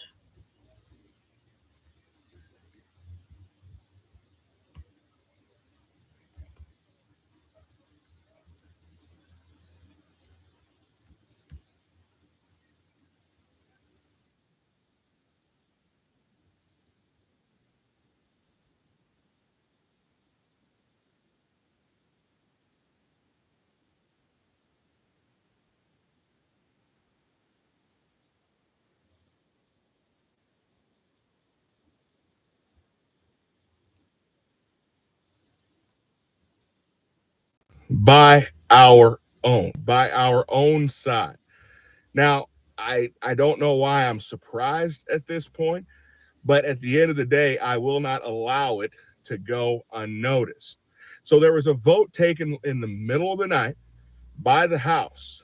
The House voted as to whether or not they were going to continue the Obamacare subsidies. Now, if you remember, the government was shut down for a month and a half because there was a fight over these subsidies. They went ahead and passed a continuing resolution saying, okay, well, in January, we'll kick the can down the road and we'll come up with a plan for this.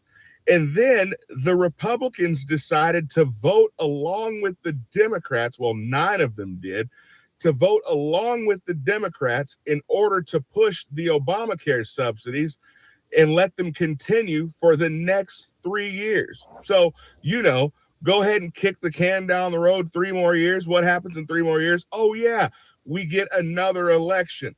So they're going to try to wait Donald Trump out until the end of his presidency. Now, Donald Trump has made it very clear that he wants the Obamacare subsidies to end. He wants whatever money they were spending on subsidies, the hundreds of billions of dollars, to go to the people, go to families, and they can use that money to buy their own insurance and save money instead of sending this money directly to insurance companies, which again, it's not my favorite plan, but it sure beats the heck out of Obamacare. But interestingly enough, as I went through this, I wanted to name these folks because if they were proud enough to vote against the American people and to vote against the party and to vote with Democrats, then why not? Let's make them famous. So first we have Republican Congressman Fitzpatrick from Pennsylvania, Brenishan from Pennsylvania, McKenzie from Pennsylvania, Lawler from New York. We have Representative Salazar from Florida. We have Representative LaLota from New York. We have Representative Valadao, forgive me, from California. Nick, can you talk to from New Jersey and Miller from Ohio. If these are in your district, you need to let them know that this is not in any way acceptable. This is not the way we voted to spend our money, to have hundreds of billions of dollars being added in debt to our children. This is not what we voted for at all. When Trump came out his last term in 2016 and said that he was going to end Obamacare, and the Tea Party had said they were going to end Obamacare, and all. I was saying, I'm not sure how to pronounce your name, but welcome. Let's be respectful. And I don't know how long you've been following, but thank you. These politicians prior said they were going to end Obamacare. And then when they had the chance, one Republican vote, John McCain came out and stamped a big no on it and ended up causing us years later to still be dealing with this Obamacare debacle. So let me know what you guys think about this. The good thing is this should be dead on arrival when it gets to the Senate. It should be. The Senate should kill this thing and move on. But we should not be fighting this battle when the president, the leader of the party, has already said he is 100% against this. Comment below. Let me know what you guys think. Okay, cue video. We got the Minnesota lady.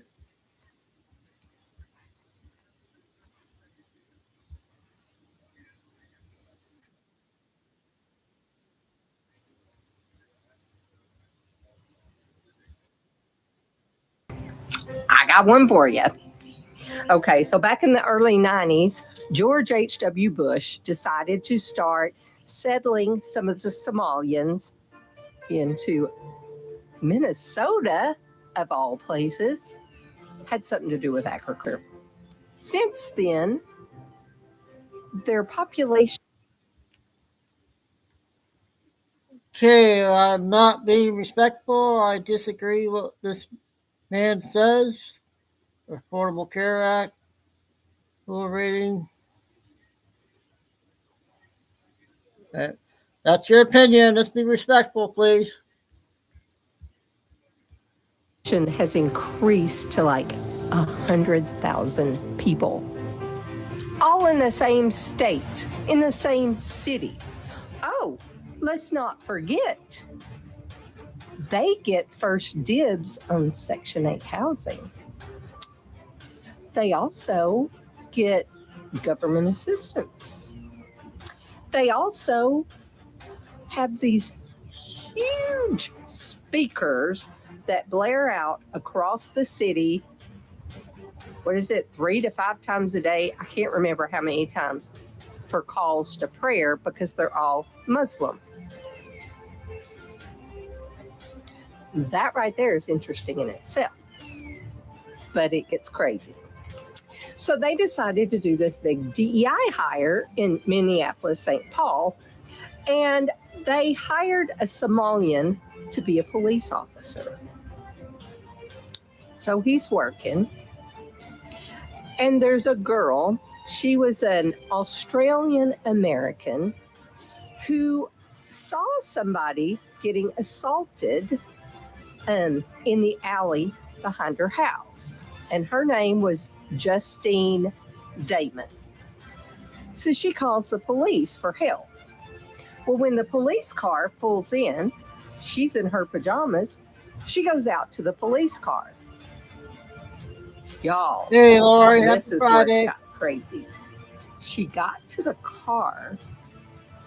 Mohammed Noor was in the passenger seat of the patrol car. He reaches in front of his partner, unloads on her,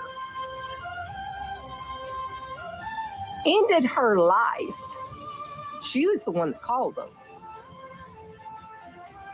He goes to court.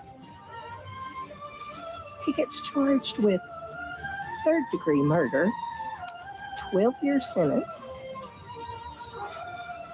And then something really weird happened. Oh, let me back up. He refused to speak to anybody about it at all. He pled the Fifth Amendment, wouldn't talk to him. So he was sent away to jail for 12 years. He's in jail, and they decide to let him out in 5 years. He's a free man now.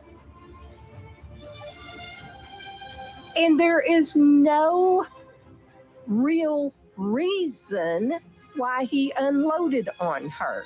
He wouldn't tell the cops. His partner said that, he heard this noise and it spooked him. But he's a free man now. And walking the streets of Minnesota with not a care in the world. He got away with murder, guys. Wonder why? Is it because he was Somalian?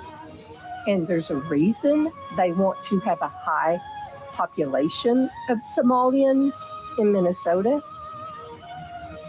Would Omar have been reelected had there not been? Is there any way to get her out of office with this huge voting bloc she has? I don't know. This is just one of the other stories I have. If you want to hear more about Minnesota corruption, follow me, because I'm going to be posting a lot more on this in the coming days. Okay, our Minnesota lady. Did you guys see the clip with Glenn and Benny Johnson? Or yeah, Benny.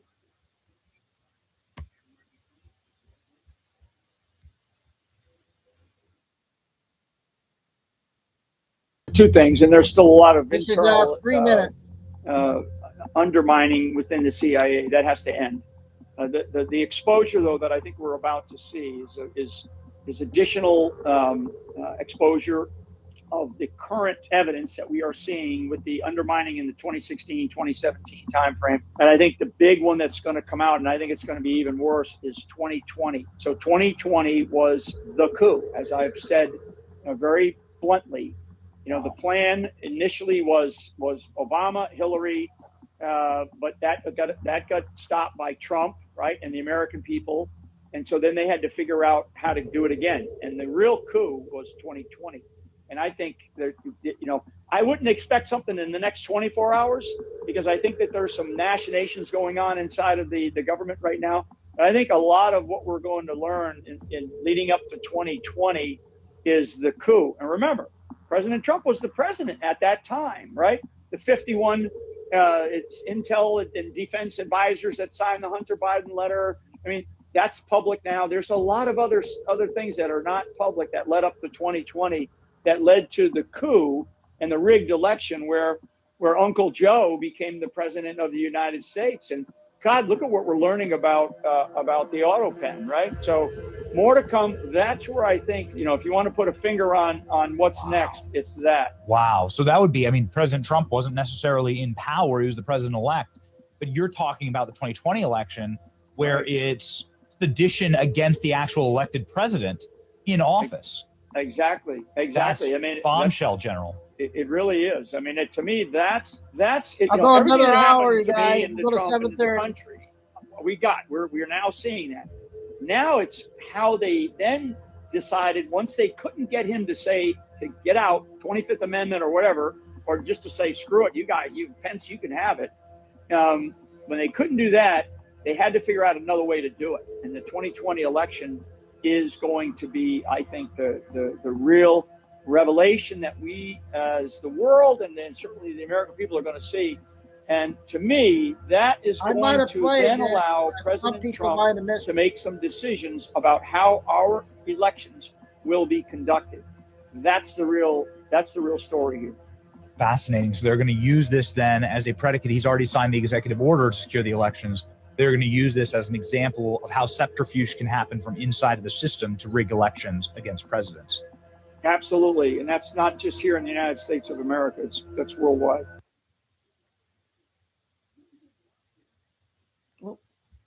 Okay, we got one more short one, I think.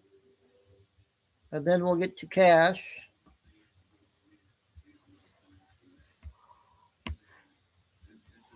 We'll play this lady. Oh, wait. Still not in compliance. Our votes are being suppressed. We cannot count the votes properly. What's happening is they have moved the barrier up to 6 feet, but they took away the ballot machines that were in the front row and moved them to the back of the building. It's unbelievable what they're trying to do to our votes that have been legally cast. Whether you're a Democrat or a Republican, your legal votes must be tabulated, and they're not doing that. They will not let us see anything. They're trying to drown us out now where we can't be heard. We're not going away. And we got another take further remedy we got to half fix this. shoes. Welcome. There's a woman who was in there that Corey's going to talk to you about who represented the city with your tax dollars. And he's going to tell you what she's doing. But we are not going to stand for this. We're not going anywhere. They are defying a court order by Can I ask judge. what state And you're this from? is not the last of this. Listen, guys, your taxpayer money here in the city of Philadelphia is going to a private attorney by the name of Michelle Hangley. And what she said was she would determine if the court order was valid or not. And I'll be happy to release the video of her. They have 8 attorneys fighting us to see these ballots inside. The court order is in effect. They will not give us access. And the sheriff has decided not to come down here to enforce that court order. The sheriff of your county will not come down and enforce a court order. What is going on in this city? What are you hiding? Open up the doors, let us in, let us 6 feet away so that we can have a free and fair election. Whether you voted for Donald Trump or you voted for Joe Biden, everybody has a right to witness what's transpiring here. This makes it look like a kangaroo court. We deserve better, and we're not leaving until we witness every single vote that transpires in here. Okay.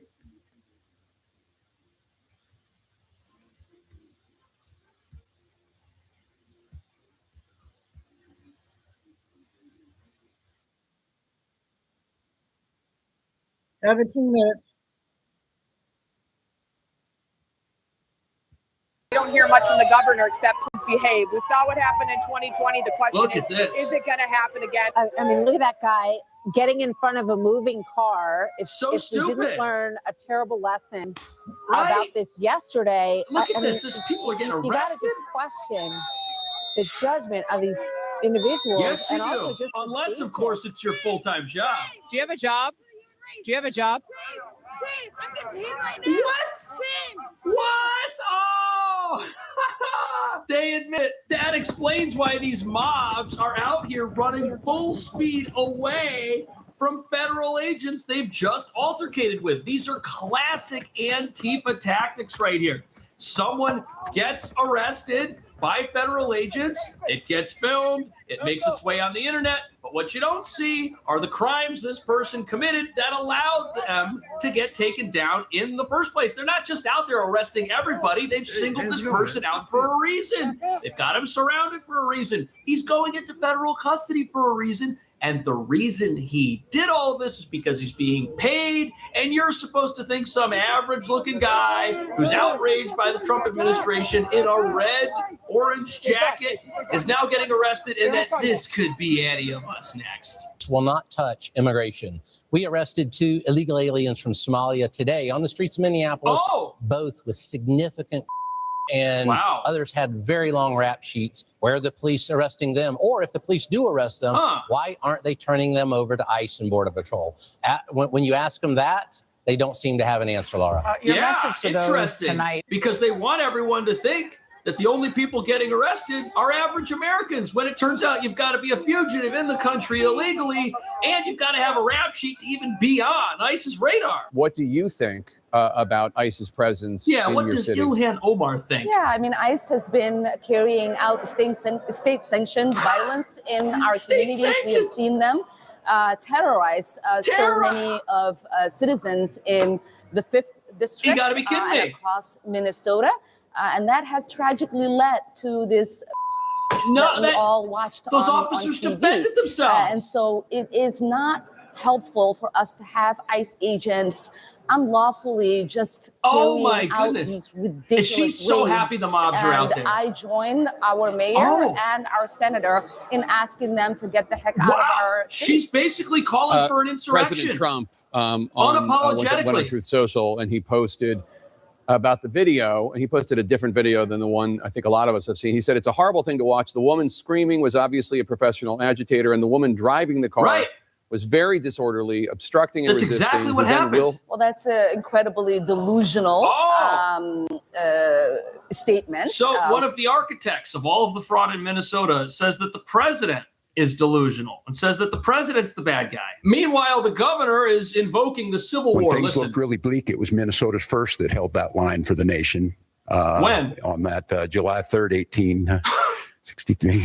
And I think now we may be in that moment that the nation's looking to us to hold the line on democracy, to hold the line on decency. He's calling to for hold insurrection. the line on accountability. And more than that, That's not accountability. to rise up as neighbors. Accountability means and he's in simply jail. say, we can look out for one another. We can have differences. But we've proved to the world going on 250 years that our democracy could hold. It feels to me like we're at one of those inflection points. So according to the governor, who could wind up in federal prison, we're at an inflection point. And we sure are. At this grocery store, it's actually not just like a normal grocery store. Oh, it's not a normal grocery store? There's What actually kind a bunch of other stores inside of the grocery store. So right here you have one store. Right here you have another store. And then right here you have another store. Then up here you have another store. Is there any Inside fraud of this going on section here? of the grocery store, there are 6 separate stores. How's life here as a Somalian? Life is good. I do phone bills, sending money to Africa. That's where I do. The business is good. And how have you seen the rise of Somalian here inside of Minnesota? As well, the rice is good, and in Allah we have a place to pray, and life is good. How long have you lived here in America for? For 10 years now. And when you came here, did the government bring you here, or did you come here by your own choice? I came here by my own choice. I was one of the refugees from Uganda. I was brought by UN. You were brought by the UN to come into the United States? Yes. And life is good, We try to enter into businesses. We intermingle. Look, if this guy's not doing anything illegal, if he's out there in public running a legitimate business, no problem. But the question is, who's sending money out of the country, and where did they get that money? Don't ask Ilhan Omar. Our spending bills making its way through Congress was a $1 million earmark from Representative Ilhan Omar of Minnesota, which was an earmark that was supposedly going to a substance abuse clinic which actually happened to be housed in a restaurant and run by 3 individuals that share the same residential address. That's like what we just saw. According to their IRS paperwork. Tons of red flags. They're still doing So this it. is what we saw with the fraud involving the daycare centers. They're still doing it. No one's been held accountable. We've got these elected representatives out there crying how evil and awful and unjust America and the Trump administration are, and they're still trying to pass their scams at a federal level. Now we see other earmarks coming directly from members of Congress where it seems fraud is being perpetrated as well. So I raised the issue, and That's so fortunately, crazy.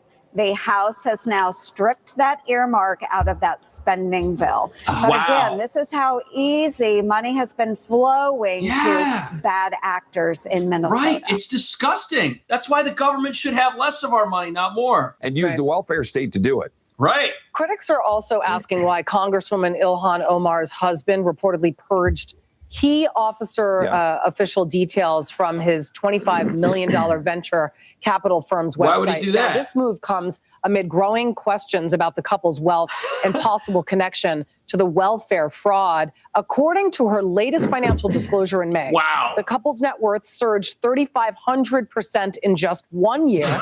It estimates now putting it anywhere from $6 million to $30 million. Their net worth went up 3,500%. Even Nancy Pelosi's not doing that well. Come on. This is a red flag. Something fishy is happening here. At least that's what it looks like. How do you explain that? Their net worth went up 3,500%. How do you explain that? And then talk about the scrubbing on the website. That doesn't look good. What's Walz doing about that? Is he looking into this? Nothing. Well, certainly not. I mean, he's certainly supportive of whatever they're doing. And this is one of the other things that we need to address is the extent to which members of Congress find themselves getting wealthy while they're in Congress. Right. In this case, it appears by being completely in bed with all of the fraudulent activity that's going on in Minnesota. Of course, we should investigate this. Of course, we look into what they're scrubbing from their website. Right. I think we've got to explore this as far as we can, including potentially looking into denaturalizing and removing Ilhan Omar if she's violated our laws. And by the way, we should also ban stock trading among members of Congress, since we're talking about the wealth of Congress. And I have a bill to do that. And I hope we will do that next year. Mike Johnson, the speaker, is working with us to do that.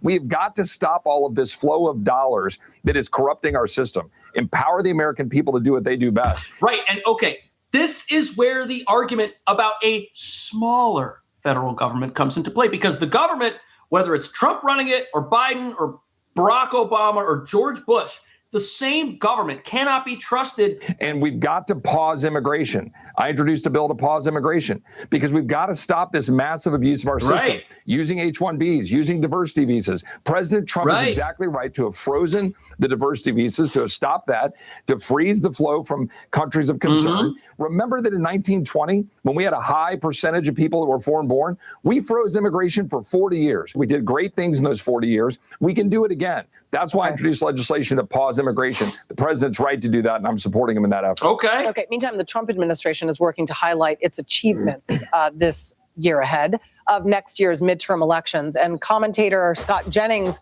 says that one victory is bigger than the rest. What is it? Let's watch. I think on the immigration piece, it's been his biggest success this year. It's the biggest promise fulfilled.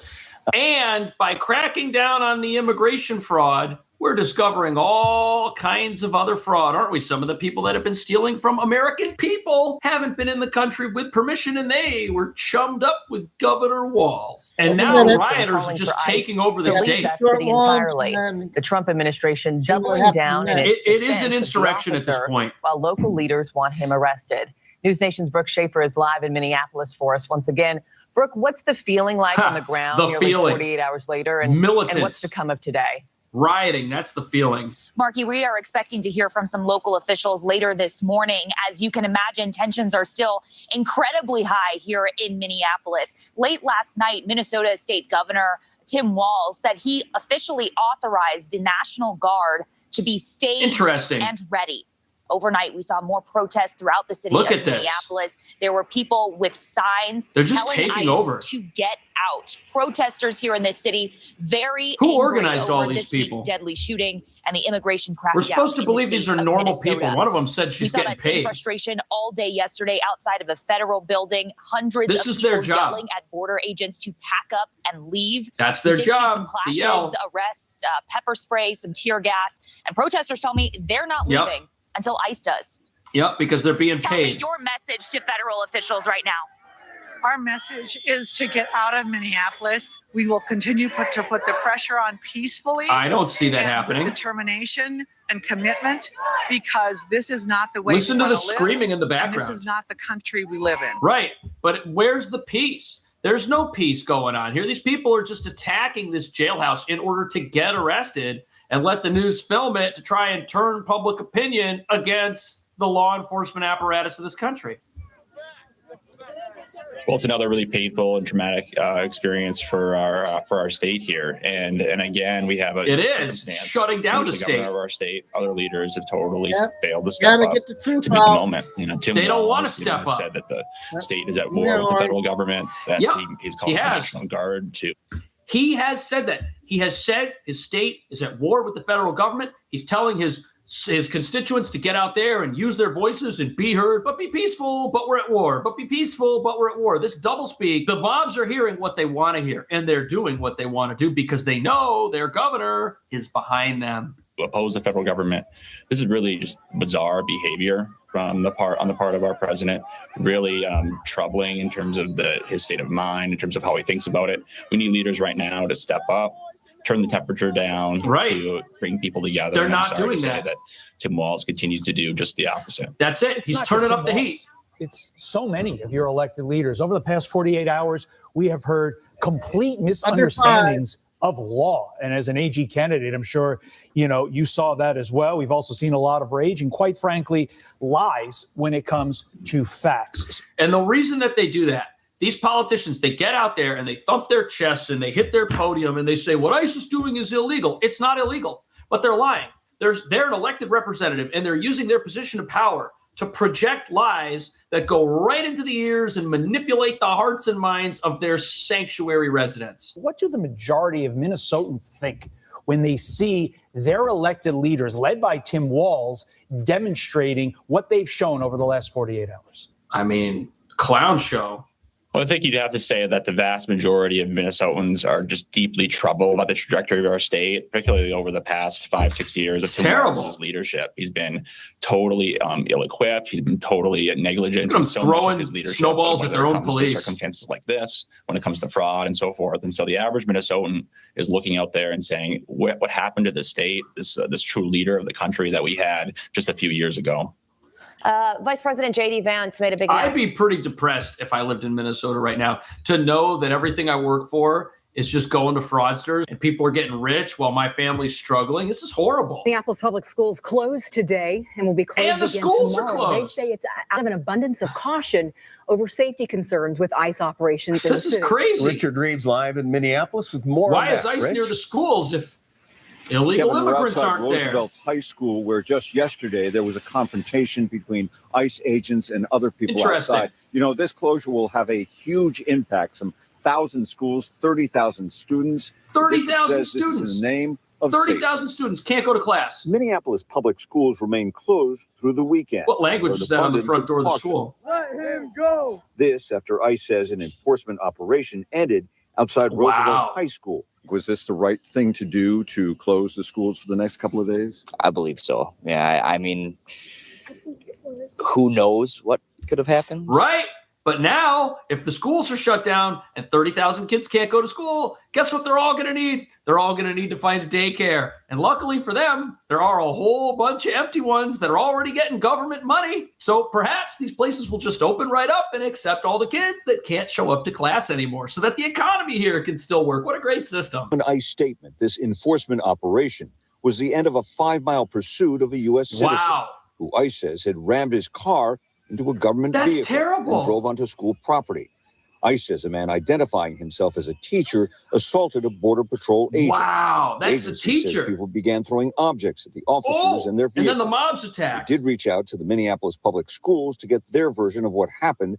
We have not heard back. I wouldn't want my kids being taught by that teacher. That we work every day, day in and day out, to pay our bills and make sure that we can live safely, and we can't feel safe in our own community. But whose fault is that? Is that the fault of law enforcement who's here getting criminals who are so dangerous they'll lead federal agents who are armed and wearing military body armor on a 5-mile pursuit and then crash their vehicle after trying to run over federal agents with that vehicle? Is that the fault of law enforcement for catching that guy, or is that the fault of sanctuary leaders who have allowed your city to become that? A lot of legal leeway in pursuing suspects. But what about access He to tried school property to or really buildings? hurt somebody. Former Chief Immigration Judge Ryan Wood says Oh, a judge. there are limits. If a area is closed to, like a classroom, would presumably be closed to the members of the public during regular business hours, ICE would not be permitted to go into there without permission from someone from the school district saying that they're allowed to go Or into a that warrant. space. Wow, okay. Now, ICE says no students or faculty were targeted. They say their agents wouldn't even been here if they were not pursuing that particular person. Okay, thank you. That's the truth. But you know what? The mobs, they don't want to believe it. They want to believe that they're on the side of righteousness out there, attacking the federal government every single chance they get.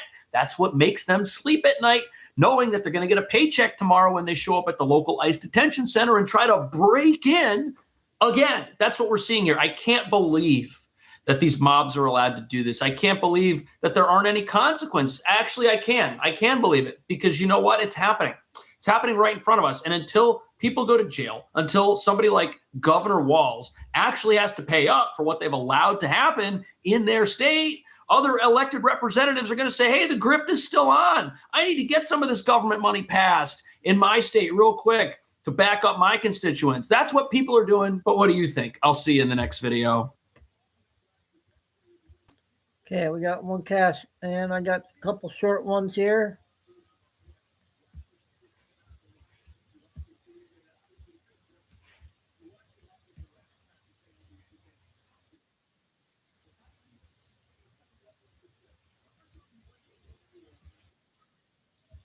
£300. Most of these decks, a lot of people are like, you don't look 300 pounds. I carried the bulk of it below my waist. And I usually didn't post pictures or let people take pictures of me, like full body, because of that. But oh yeah, look at that, Sturks Bentley. I met him during a summer fest. I used to drink quite a bit too. I was a big beer drinker back then. I did the keto diet. I did it pretty strictly, but even if you just followed this primarily, but what do you eat? So the bulk of my diet right now and the bulk of my diet back then when I was super strict about it is meat, eggs, cheese. I will add in an avocado or a couple of thick slices of tomato just for different tastes. I always have some tuna fish cans on hand just in case. Those are super cheap. I think they're $1 right now. You take the tuna fish, you mix it with real mayonnaise, not Miracle Whip, real mayonnaise. Read your label. You cut up celery into little tiny bites and put it in there, or you can do pickles. I've done both. It's both really good. And you just eat it right out of a bowl. We had burgers last night, bacon cheeseburgers, and I made everybody regular burgers, right? But I had the burger patty with the cheese, a big thick slice of tomato, a couple pieces of bacon, a little bit of mustard, and a little bit of mayonnaise. I'm making buffalo chicken pasta this week. So here's the deal: is I got kids. My kids they're athletes. They practice basketball. They run and they do a lot. And so they need those carbohydrates to kind of keep them going. This is not the best diet for you if you are a hardcore. Realize I don't know what's going on my TV back here. It's YouTube, and I usually I should turn. That's not much better. If you do a lot of running, if you burn a lot of calories, like if that's kind of your thing, probably not the bestest diet for you. But if you're like me, I don't do a lot of that. And so this works for me really. But I have to find a balance. And so I'm making buffalo chicken pasta this week. And so the kids will have regular buffalo chicken pasta. But what I will do is before I add in the pasta, I will scoop out a little bowl of the chicken, the sauce, and the cheese for myself, because buffalo wing sauce doesn't have any carbohydrates, or it has less than 2, or the one that we buy. I'm also making a chicken and rice dish this week, but I'm just going to, again, eat the chicken and not have any rice. Grocery store throughout the day, I have usually eggs, and you can do fried eggs and butter. You can do hard-boiled eggs. You can do deviled eggs, which is really good. Again, mayonnaise, mustard, that's all you need. You can add some pickles into it if you want. Scrambled eggs, a little bit of cheese on top. Eggs is where it's at, man, and they're cheaper now, so go get you some eggs. I do keep sugar-free Jell-O in little cups on hand. Not a ton, but I have a few for when the sugar cravings are really bad, especially at night. And then I have a can of this, and this has 1 gram of carbohydrates per serving, and there's 2 tablespoons in a serving. And usually with the little cups of Jell-O, you only need about 1 tablespoon, so you're less than 1 gram of carbs. If I don't have any of that, I would do 2 tablespoons of peanut butter. I would put it on a plate and I would eat it really nice and slow. It's actually the action of eating something more than it's me really wanting something. Saturday, we're doing steak and fried potatoes. I will just have the steak, and then I'll usually make a little sauce out of mayonnaise. Don't worry too much about seasonings. I don't know. I just don't. I never did. Much it. Once you kind of get through the first week, it's a little easier. Once you get through the first 2, 3, 4 weeks, you all of a sudden, eating is no fun anymore, because that's kind of the point of this. You eat to live, you don't live to eat. It's not fun anymore. And so you just eat when you're really hungry, and you don't just mindlessly munch. Is it super restrictive? Yes, it is. And yes, I could just weigh my food. Yes, I could just count my calories. I suck at all that. I suck so bad at all that. This is nice for me because I have a shelf in the fridge. These are all my safe foods. Here's what I can eat. Here's what this is counting calories. There's no tracking my macros. There's none of that. This is what I can eat. Oh, yes, way. Okay, that was kind of interesting video that she don't normally explain.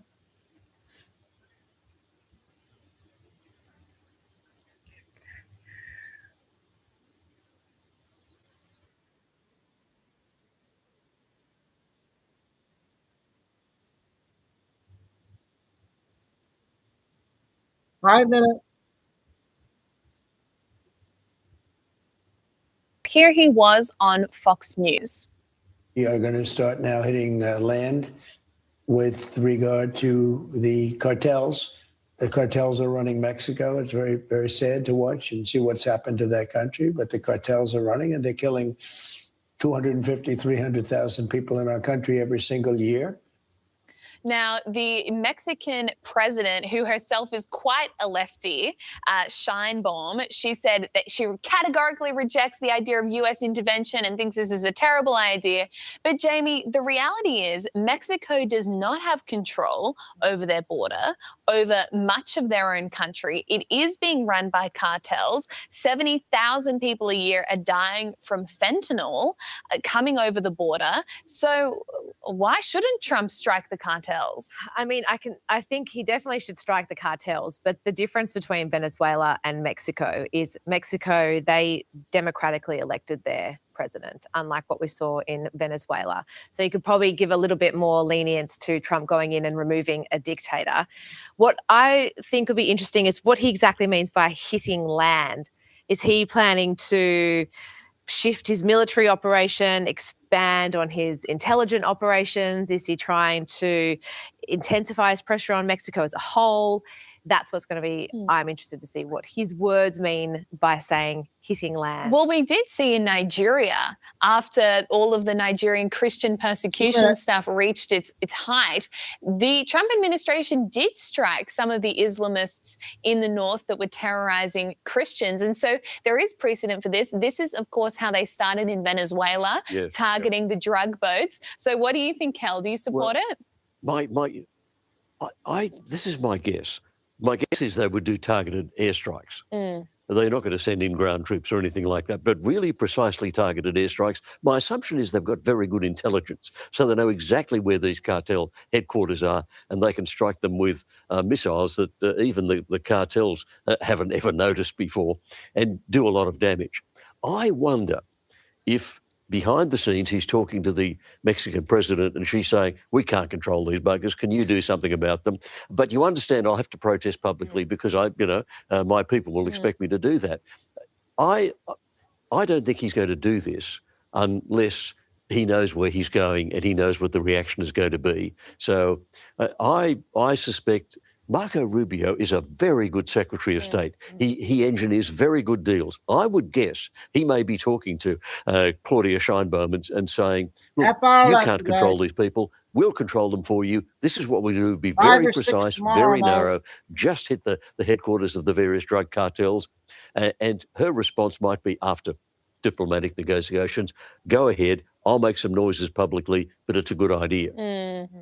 Yeah, look, I think there could be some merit in that. Of course, another sticking point in the US-Mexico relationship was the remittance tax, because billions of dollars get sent back to Mexico. Trump said one of his election promises was that's going to be taxed and collect millions of dollars for the government. So maybe there could be some give and take on that. And of course, you know, for Trump, it's all about the art of the deal. So I think you're right, Kel. There's probably a lot more to this story that we're not seeing.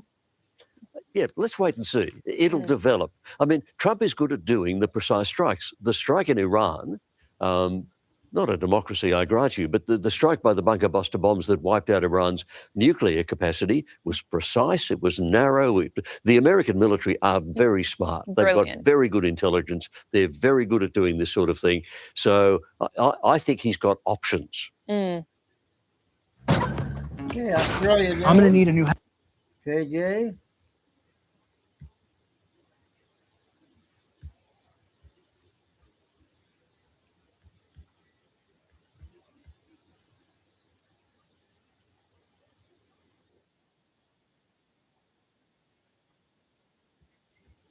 I think this is under 5. I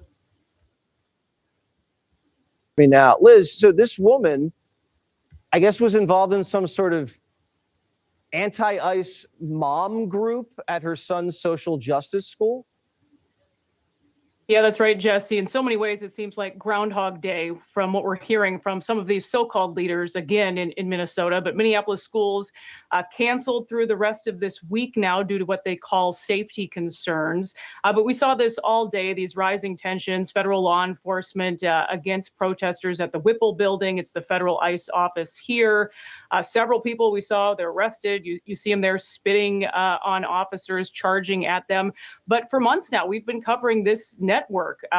They're very well plugged in here. They're tracking the movements of ICE officers, sharing that information with one another. In fact, Minnesota's largest newspaper, the Star Tribune, posts about their activities and their movements quite regularly and seem to be cheering on going out there and getting in the way of federal law enforcement doing their jobs. And again, the anti-law enforcement rhetoric, we heard it again from Governor Walz, from Minneapolis Mayor Jacob Frey, telling them to leave Minnesota alone, leave my people alone. But I will say recent polling shows that these guys are not speaking for the majority of Minnesotans. They support ICE efforts. And the governor seems to be a bit upset that the FBI is now going to be handling the investigation. They made that clear today. So state investigators will not be on this case. So you're saying most people in Minnesota support the ICE raids, and this is just more of a small, angry contingent of people that are drumming up all this violence? Absolutely. We see these whistles distributed on college campuses across Minnesota, and we get tons and tons of tips. They want us to out these people, to out these politicians that encourage this behavior, to get out there and get in front of ICE. But the majority of counties in Minnesota do not cooperate with ICE, which is why we see these really chaotic scenes spilling out onto the streets that simply are not happening in other states. If there was more cooperation, this would be happening at jails, and these pickups would be happening there instead of at businesses or in residential areas. You know, we're watching a lot of violence in Minneapolis. You don't really see when ICE deploys to whether it's Chicago or Portland. Now, you've seen it, but I mean, this is like hand-to-hand combat we're watching. What is it about Minneapolis that drives these people? You know, I'm a lifelong Minnesotan. It's hard to actually answer that question. Yeah, Minnesota just looking nice, at the video, right? This doesn't look so nice. Yeah, it's kind of Minnesota naive, I think, in some areas. But I will say that, again, talking about this network, we've seen people now, they're coming in from out of town. These networks are very active in other states as well, and they see this as an area where they can come out and do this type of thing. Even this woman, she's not from this area. She thought this was a network she could plug into. The activist group, again and again, they get the attention also of the local media. I think the media here plays a role in all of this as well. They're happy to put these people. You know what, Liz? The media, television. they're such hypocrites because you're just a couple days out from the Jan 6 anniversary, which they celebrated with candles and songs. And what did they say? You can't attack federal law enforcement officials, can't attack federal agents. Okay, every day in Minneapolis looks like January 6th. They're running cars at them, they're spitting at them, they're assaulting them, they're kicking them, they're chasing them. I mean, I wasn't for what people were doing to federal agents on January 6th, punching them or slugging them. They're doing it all over the country every day, and the media says nothing about it. In fact, Jesse, the media here, the Star Tribune, their biggest story today was naming the officer involved in this case. Like that is some sort of journalistic feat to go ahead and name him in the newspaper. But that's how bonkers the world seems to be in Minneapolis at the moment. Right. It is bonkers. Hopefully everybody stays calm tonight, protest peacefully, and we can all just kind of move on to the weekend. Unbelievable. I think the January weather is helping, Jesse. Yeah, we'll say good, that. good. I can feel it here. Okay, that was a good review.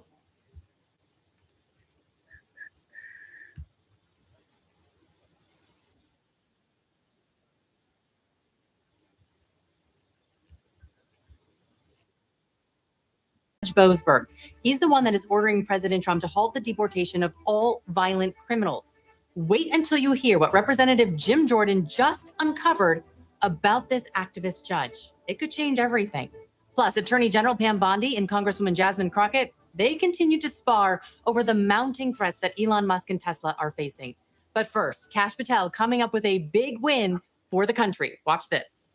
This shows what the men and women of the FBI can do when they have leadership. The FBI has arrested and brought to justice, thanks to the Department of Justice and Pam Bondi, 3 top 10 of the FBI's most wanted. Let me just say that again. Not 1, not 2, but 3 of the FBI's most wanted top 10 are now in custody. So I want to walk you through what these 3 criminals are wanted for. First, Francisco Javier Roman Bardales. He is a suspected MS-13 key senior leader. Now, he is wanted for his alleged role in ordering violence against civilians and drug distribution schemes in the U.S. and El Salvador. He is now in prison. Next is Analdo Jimenez, who is pending extradition to the United States for first-degree murder charges in Illinois, plus unlawful flight to avoid prosecution, meaning he tried to flee. And finally, Donald Eugene Fields II was arrested just 5 days after President Trump took office and has been on the FBI's most wanted list since May of 2023. He is wanted for child sex trafficking and child rape in St. Louis. Now, thanks to the hard work of Kash Patel and Pam Bondi, these men can no longer hurt anyone. Welcome to the Carrie Lane Show. I'm Carrie Lane. Hey, lots to get to today, including the corruption of Judge Boasberg. He's the one that is ordering President Trump to halt the deportation of all violent criminals. Wait until you hear what Representative Jim Jordan just uncovered about this activist judge. It could change everything. Plus, Attorney General Pam Bondi and Congresswoman Jasmine Crockett, they continue to... Sorry about that. I think that was repeating itself.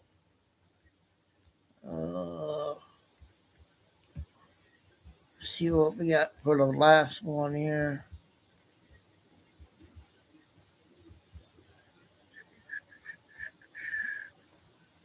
Let's finish off with George.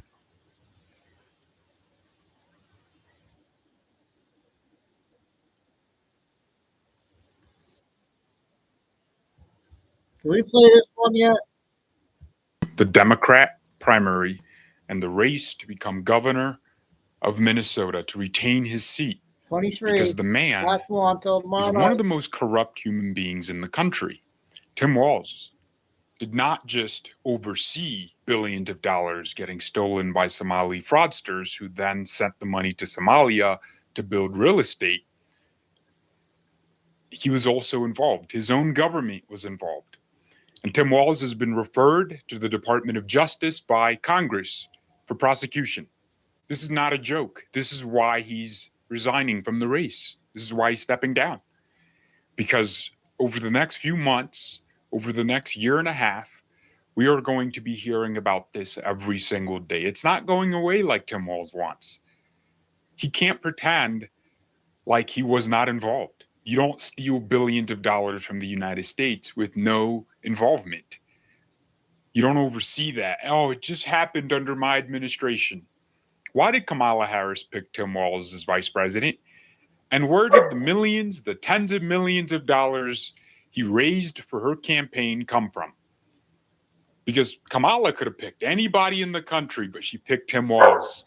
Here you go. And her campaign received all kinds of donations. From where?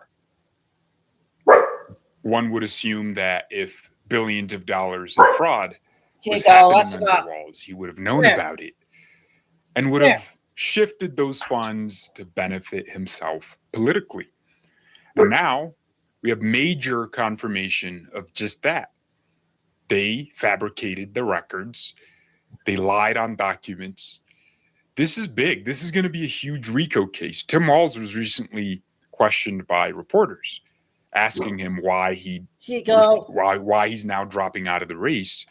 And he gave them a very bogus answer. But as you are going to discover in this show, the reason is much bigger than what Tim Walz would have you know.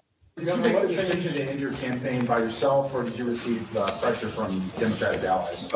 This is a decision that I make and make with my family. And certainly, I think, as I said, it's the right decision. I'll note, I think it's appropriate we're here today. The war that's being waged against Minnesota, you're seeing it. We have a ridiculous surge of apparently 2,000 people not coordinating with us that are for a show of the cameras.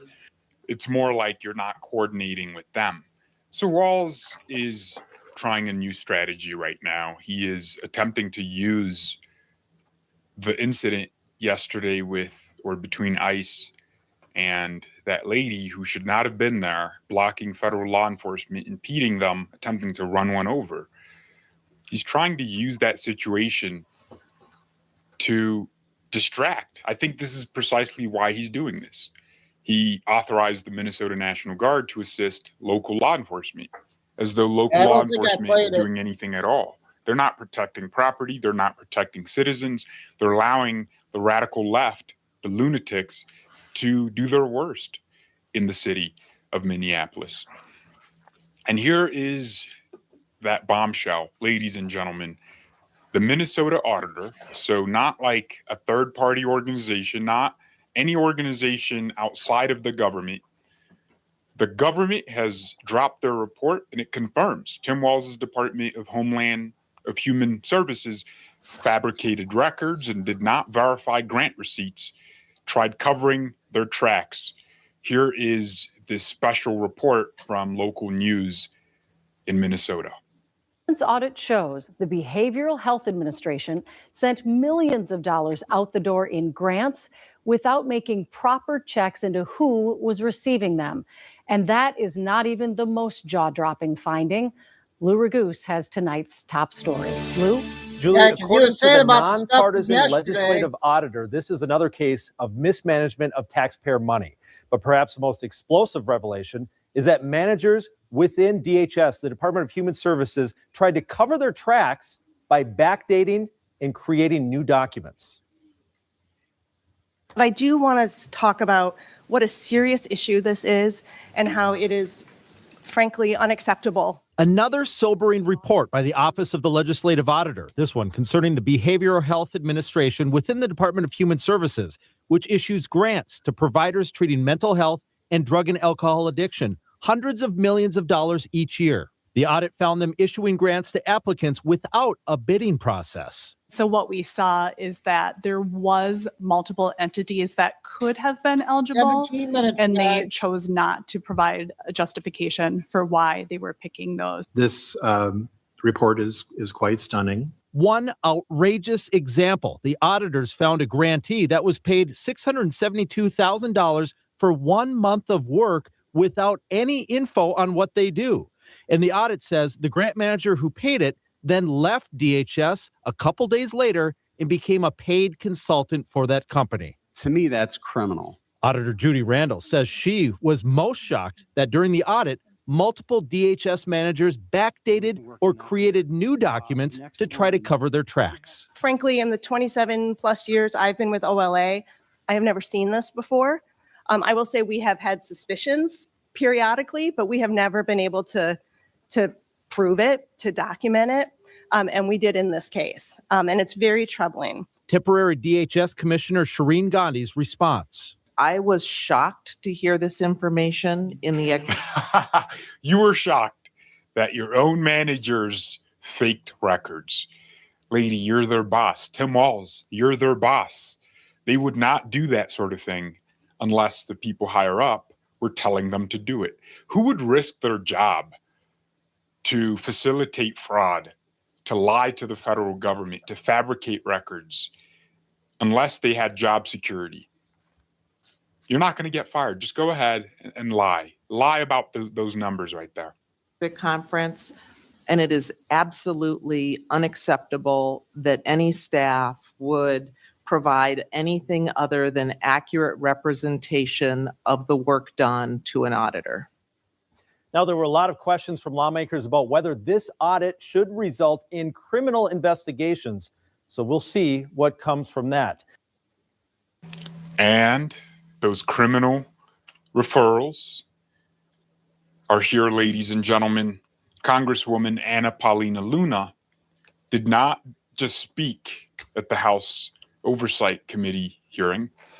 She referred Tim Walz, the governor, and Keith Ellison to the Department of Justice for criminal investigation and prosecution for violations of 18 U.S.C. Section 371 and 18 U.S.C. Section 2, which govern conspiracy to defraud the United States and aiding and abetting federal offenses.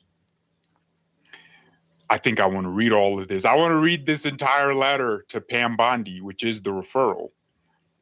Dear Attorney General Pam Bondi, pursuant to my constitutional oversight responsibilities, I am writing to formally refer Tim Walz to the Department of Justice for criminal investigation and prosecution, etc.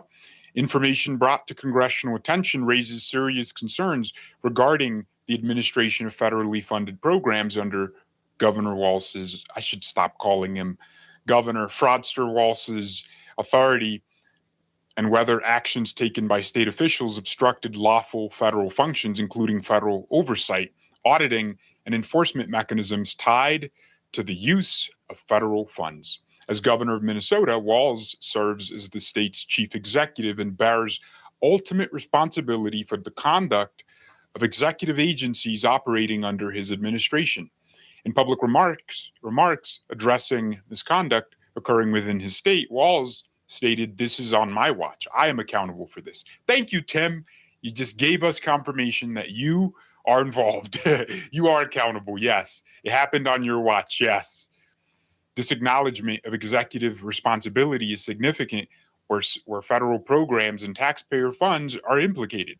Available information suggests that state agencies, this is big, or affiliated actors may have engaged in coordinated conduct that impaired federal oversight and allowed misuse of federal resources to persist. Further, there are indications that senior leadership within the government were aware of these issues and nevertheless permitted the conduct to continue without meaningful intervention. If substantiated, such actions could constitute an agreement to obstruct or defeat federal law enforcement functions, lawful federal functions.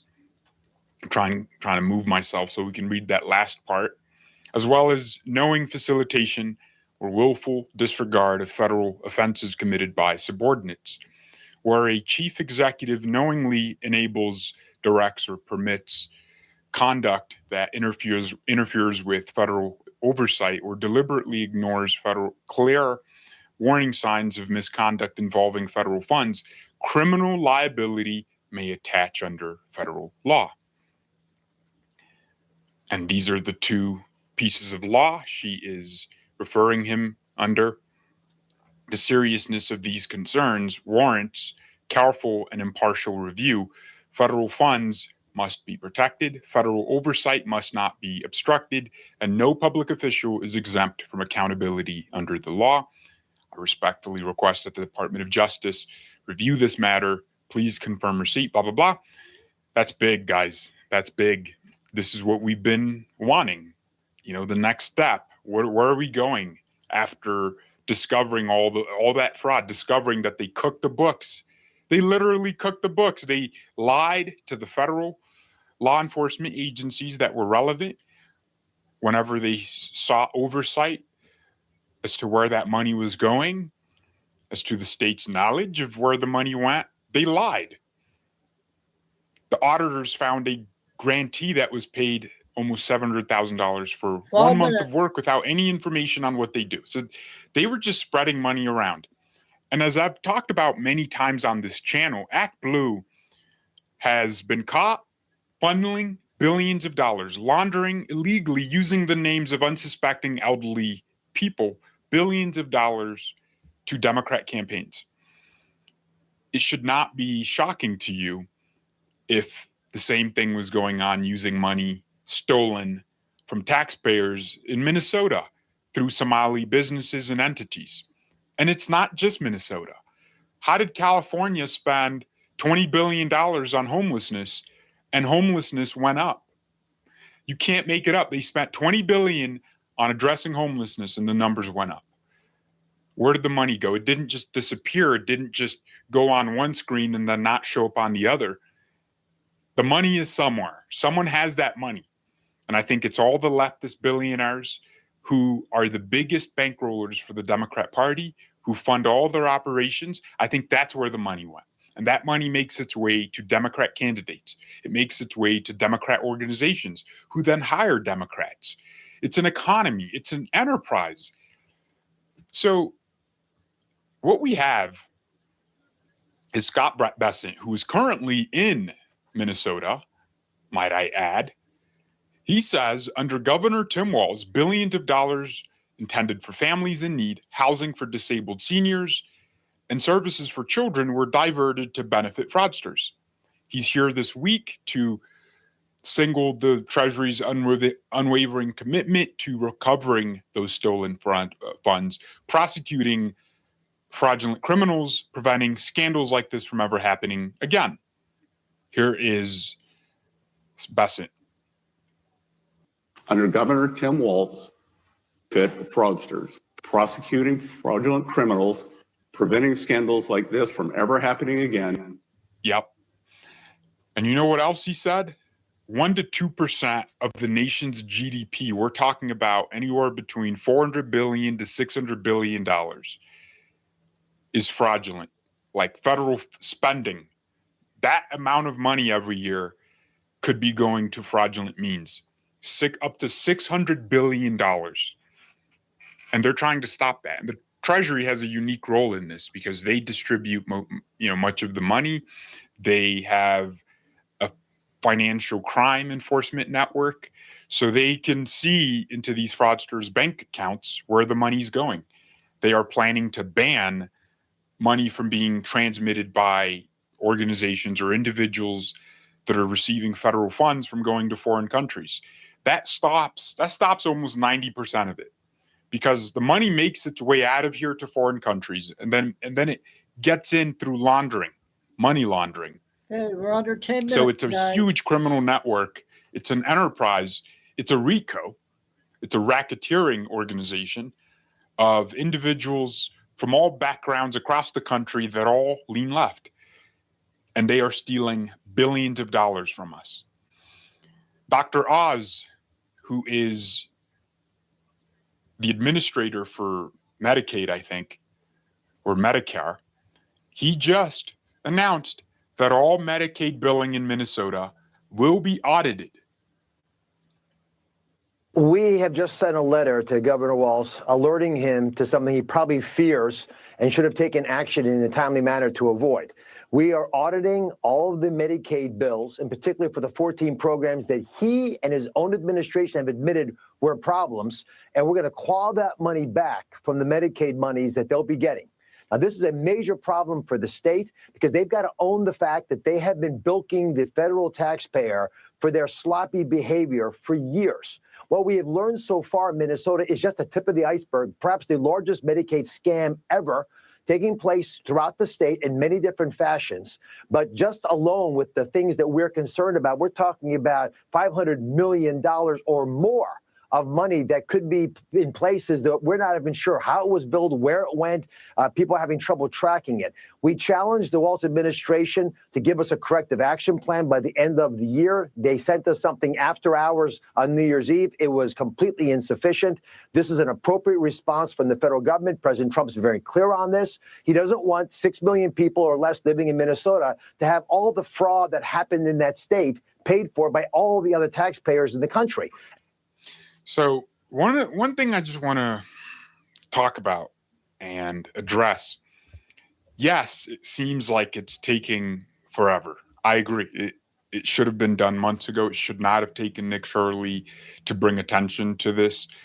But to be fair, even before Nick Shirley, they should have known, because local news had, taken cameras to those same daycares that Nick Shirley went to, and they had reported on the fraud, but the federal government just didn't care. And so it should never have gotten to this point. It should have been done way long ago. But the reason they have to follow this kind of procedure, like inquire what the Walz administration's answers are and go back and forth through official channels, it's because when or if, let's just say if Tim Walz ends up in a courtroom on criminal charges, federal criminal charges, the burden is on the federal government to prove beyond a reasonable doubt that he is guilty of a felony charge. It's not an easy burden to overcome. They could easily lose a case like that. That's why they can't just bring a criminal indictment. They have to have all their boxes checked. Oh, we tried to get answers from him. Okay, he didn't give us enough answers. We tried this, we tried that. They have to exhaust every avenue for remedy.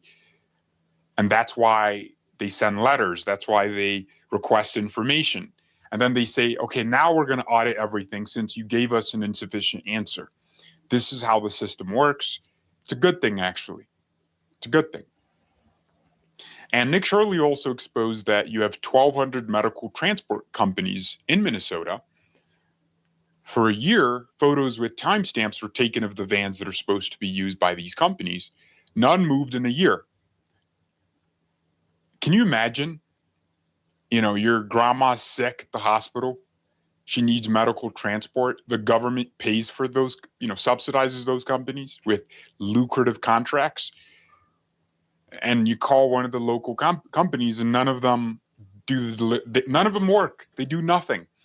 They sit there. They are getting paid to transport patients. This is what's going on. So we are seeing criminal referrals, right? This is that report about them cooking the books. They tested everything. The auditors, the state auditors, you have to understand, this is a state government agency from the legislative side doing a legislative investigation.